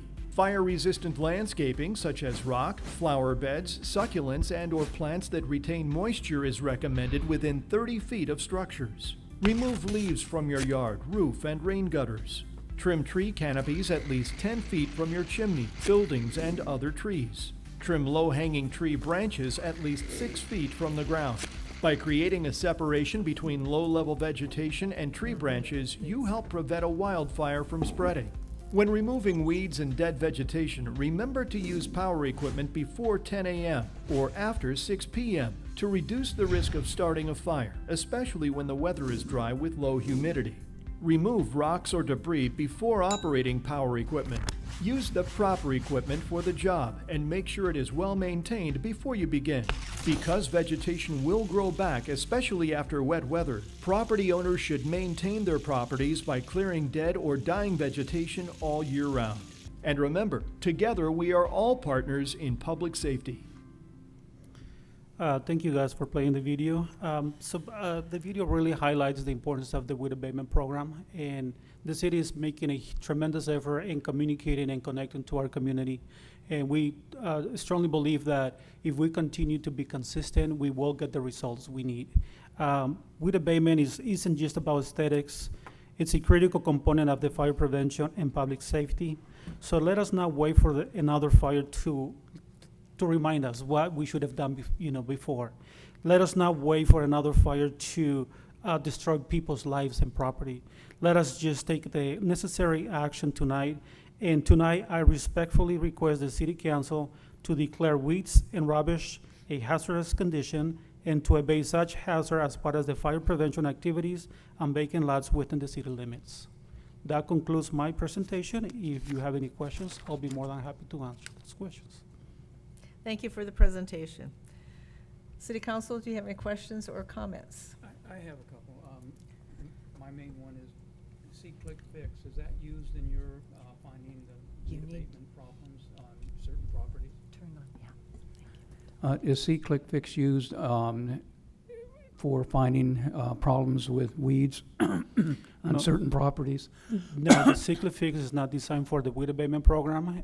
We have created, and this is something that Councilmember Kenridge mentioned it was last year when she mentioned that she wanted to see a map uploaded in the city website where we could identify some of the vacant lots and how can we tell whether or not a vacant lot was going to be weed abated. So based on that request, our department worked very hard to get this map created, and I want to thank the IT department from our city. Especially thank you to David Dukan, who was the one who helped us create the map. And I will invite everybody to, whenever you have a chance, to log on the city's website. Under government, you go to fire, life, and safety, and then we go to fire prevention. And then under fire prevention, you'll have a new landing page with weed abatement. And under that weed abatement landing page, you'll see a map that was created that it really identifies all the vacant lots throughout the city. And once we do the inspections for the weed abatement, we will be able to update the map showing which lots were already completed. Okay. And my second question, with the landowner, if they choose not to clear their property and we have to go out there and do it for them, how do we recoup our money, or the city? Sure, that's a very good question. Thank you for asking that. We have a recovery method to ensure that the money is recovered. We will send out letters letting them know that the weed abatement was done by one of our contractors, and they are gonna be notified that the payment is due. That would include the administrative fee, the cost recovery for the weed abatement, and will also include the inspection done by one of their fire prevention officers. And do we charge them for all the letters we send out also, and the time it takes for you to recoup the money? Very good question, sir. Yes, it is part of the administrative fee, and it's all recovered as part of as an effort to recover the fees paid. Do we have a high percentage of receiving the funds? Well, or- last year we recovered 97% of the expenditures. Great, awesome. Yeah, Okay. so it's something that we already planned out. Yeah. We know that it might happen again where we have to pay a contractor to do the weed abatement, but we know that we have a system in place that we can recover the money expended. Perfect. Thank you, sir. This program is mostly for vacant lots. Do you know of any cities that have something similar to this for like regular property owners? I know the city of Riverside, they do have a program. It's a very robust program that is designed to help eliminate any of the brush, dead vegetation from literally any part in the city. So they do have a huge program regarding the weed abatement program. Could you forward that to us? Absolutely, yeah. And I mean, I'm tired of seeing 5-foot weeds in front of people's houses in this town. You know, I said I realize water is expensive for a lot of people. I don't care if they have brown grass. Please don't have 5-foot weeds. Correct. I'm trying to sure. clean up the city, so, thank you. Any other comments? I've already got a list going for you, so. Oh, you do have it? Okay, sure, no problem. Can I have a motion to approve this item? I send a motion that we approve this item. I'll second it. I have a motion by Councilmember Lodge, second by Councilmember Males. We'll do a roll call. Councilmember Clark, Yes. Mayor Pro Tem Krupa, Yes. Councilmember Lodge, Yes. Councilmember Males, Yes. Mayor Peterson. Yes. That motion passes 5-0. We will now move on to city council and staff reports. Mayor Pro Tem Krupa, would you like to give a report this evening? Well, I'll just be really short. I don't have any of my notes with me, but RCTC is tomorrow, and the library has reading time tomorrow for the Wigglers, and invitation to Councilmember Clark to sign up to read to the young people over at the library. That's it. Thank you. Councilmember Lodge. We've got the interviews coming up for the youth council.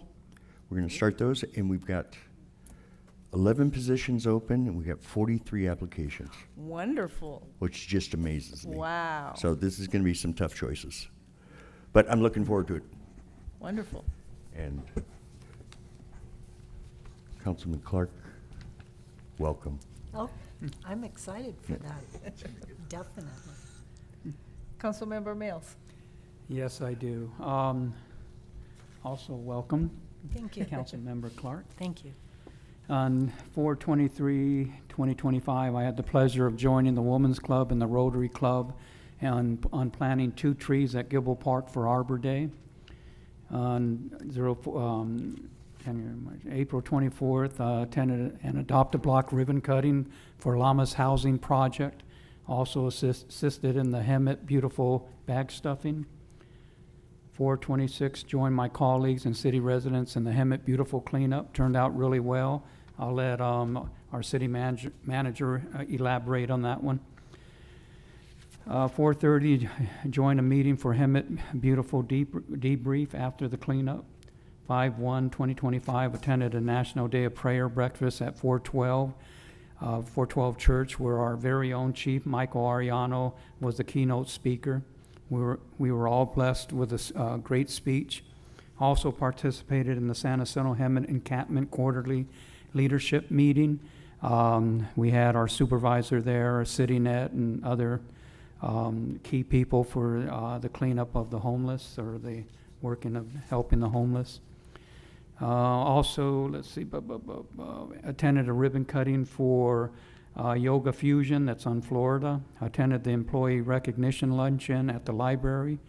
Attended the Chick-fil-A ribbon cutting at Simpson Center. Don't forget, Chick-fil-A's there on Thursday and Friday. I think they open at 4, and on Saturdays from 12 to 4. And also attended the State of the City for Paris, our neighboring city, and it was a great show. All that on 5/01. 5/03/2025, I had the honor of attending the American Legion Post 53 First Responders Award Dinner, where 2 of Hemet's dedicated police officers were recognized for their courage and exceptional work and their unwavering commitment to our community. These awards serve as a reminder of the incredible sacrifices our first responders make every day to keep us safe. I'm proud to stand in support of these heroes and to witness their well-deserved recognition. Thank you to all first responders for your service and for making Hemet a safer place for all. On 5/5/2025, attended the Veteran Suicide Awareness Event Push-Up Challenge at Gibble Park Memorial. I was able to do all 22 push-ups, but at a cost. I was sore for a week. Actually, I was wheezing on number 15. And then, what else do we have? Oh, I attended the WRCOG meeting and to replace Carol Kendrick, and it was pretty interesting. We were voting on the VMT mileage tax that they said wasn't a tax. I rushed back for an ICSC meeting with the city manager, economic manager, and council member Lodge. 5/8/2025, attended a special city council meeting to choose our replacement for council member Kendrick, or for council member Kendrick, and Connie was the chosen one. And welcome aboard again. And last but not least, 5/12, had my agenda review with the city manager Mark Presswick, former Rock Indian and Hemet High grad, and All-American field and track man. I don't know if I can even, come after that. Gee, I can't come after you anymore. That's, well, I went on Saturday night to the food trucks. Good answer. Awesome. Get the funnel cake with the ice cream, strawberries, and cheesecake. That's what I say. But it was very good. The brick pizza was awesome. The rice bowl was delicious. I spoke to people, they didn't know who I was. I enjoyed that because I could ask them questions about things that, they didn't know I was going to take home. but don't know that I'll do it this Saturday because I got things going on, but that's a good start for me. Thank you. Thank you. I started out on April 24th. We had the Investment Oversight Committee meeting, and the Public Trust Advisors gave us a briefing on the current trends and where we stand. And we're currently doing well, and we decided to leave all our investments as they were due to uncertain market trends, and especially with the tariff situation and the economy fluctuation right now. So that was a good meeting, and we're doing well. We're doing well. So April 30th, I had an interesting day. I don't usually go to the Riverside Convention Center. In fact, that's the first time I went there for an event, but there were actually 2 Hemet things going on there at one time. So, and I RSVP'd to both of them. So, Ben, our economic development manager, has been just doing a great job for our city, and we recently had the Riverside County Fast Pitch Entrepreneur competition, and it was like the Shark Tank, and it was held right here. We had this wonderful young gal, she's 19 years old, Gloria, and she's got Morning Glory coffee. So she was our entrant into the Riverside County one. They had, I think it was 10 or 11 entrants, and unfortunately she didn't place in the top 3, but she gave a great presentation, and I know there's great things on the horizon for this wonderful lady. So then when that was done, I went upstairs to the Law Enforcement Appreciation Ceremony, and I caught part of that. And I got to see some of our officers get some of their awards, so that was very nice. So I was at the same meeting with Joe at the San Jacinto River Bottom meeting, and I'll just give you a few statistics from that. In the first quarter, the San Jacinto encampment response results were 77 transitioned to permanent housing, 43 were in temporary shelters, 64 were unsheltered, and 107 were actively engaged and in case management. So they're doing good things down there, and there's a lot of different agencies that are working on this.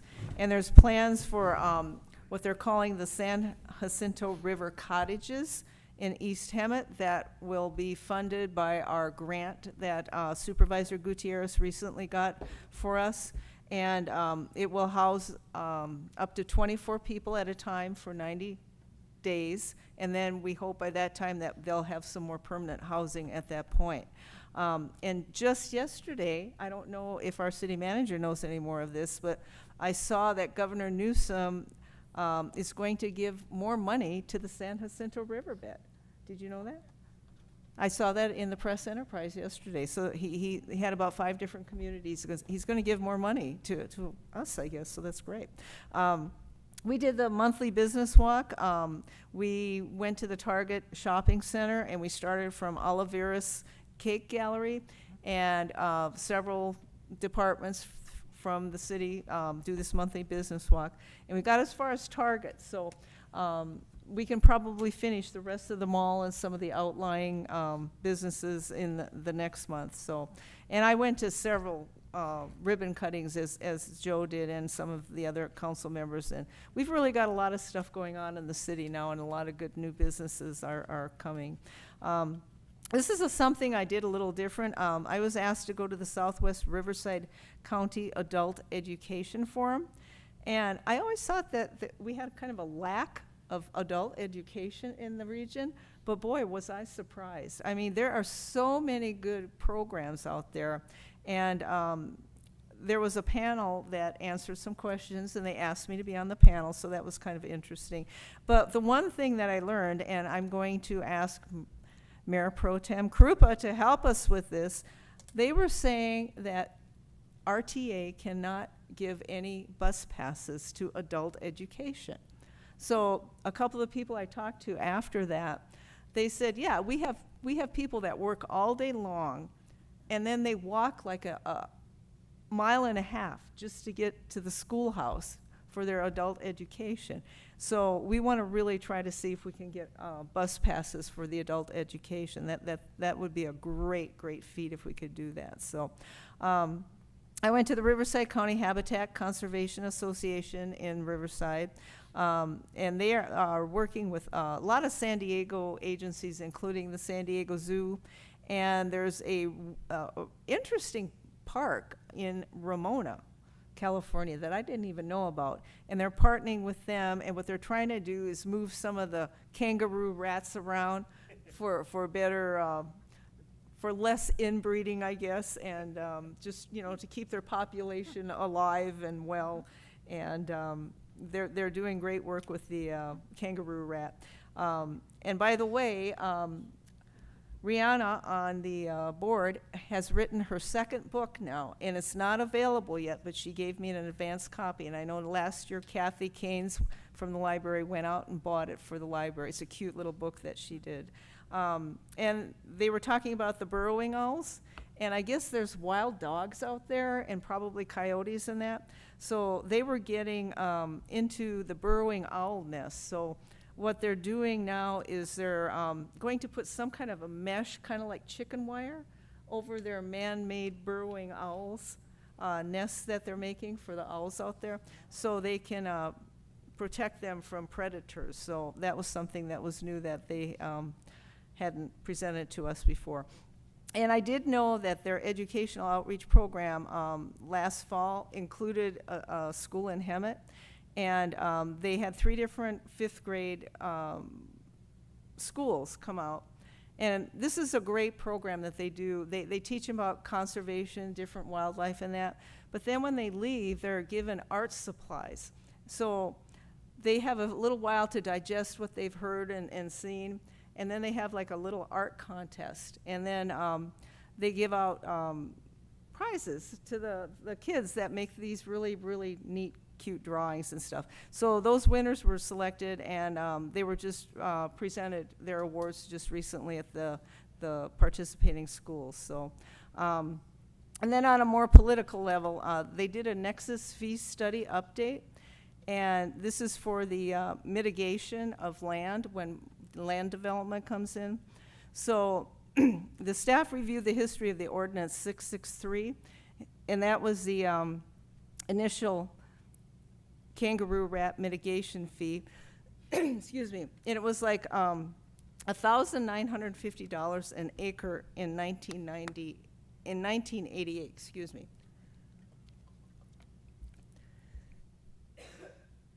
I'm talking too much. So they did this study, and they are reducing it now. They reduced it to $500 an acre in 1996 with no index for inflation. So it's been like that for a long time. But they did the analysis, and now they're recommending a mitigation fee of $899 an acre, and the adoption of an automatic annual inflation adjustment, along with periodic comprehensive fee reviews every 5 to 8 years. So, you know, they were way behind the times, and they were only getting $500 an acre, and that was like 1996. So that was long overdue. So I had the honor and pleasure of going to the Career and Technical Education Vehicle donation by Hemet PD. They donated a retired 2007 Ford Crown Victoria to the Alessandro High School, and it was for their first responder CTE program. So it was wonderful students and a wonderful program. We had a couple of officers that were guest speakers there. So now they have a fire truck, they have an EMT vehicle, and now they have a police car. So this is all with Hemet Unified School District, and Hemet USD is rocking now. I mean, they have so many great programs, so it's really, really good. So, and then lastly, I just attended the Arts and Culture ad hoc meeting this week, and we were discussing the different grant opportunities and the status of what was available. But we are searching for other samples from other cities on an ordinance, so we know when we get these grants to come in that we can move forward right away. So we know things as, you know, like zoning and, you know, code enforcement and all this kind of stuff of what we can and can't do for our city projects. So we're brainstorming right now for this art and ad hoc. So, and that's my report. So I am going to turn it over to the city manager. Thank you, Mayor, and thank you, council members, for plugging some good events. I want to plug 2 additional events. One is the Hemet AM 2025, so that's coming up on May 23rd, 24th, and 25th at the Gibble Skate Plaza. That's going to be drawing, we expect, hundreds and hundreds, hopefully thousands of people in its inaugural year, so that's going to be pretty exciting at our new skate park. And then it's not too early, I don't think, to begin plugging summer concerts in the park. So we have movies scheduled for the last Friday in June, July, and August.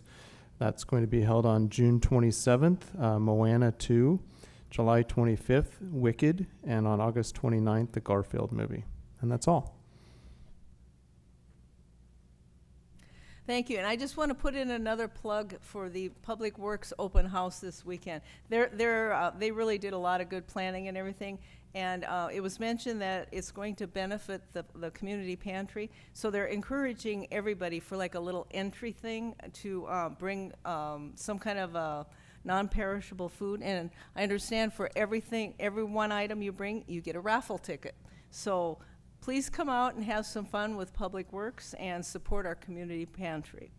So there being no further business, this meeting is adjourned until the next meeting on May 27th, 2025. Thank you for joining us tonight.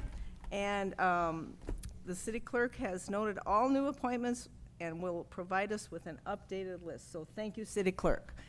We are now adjourned. We did it. Yes. We made it. Yes. Yes.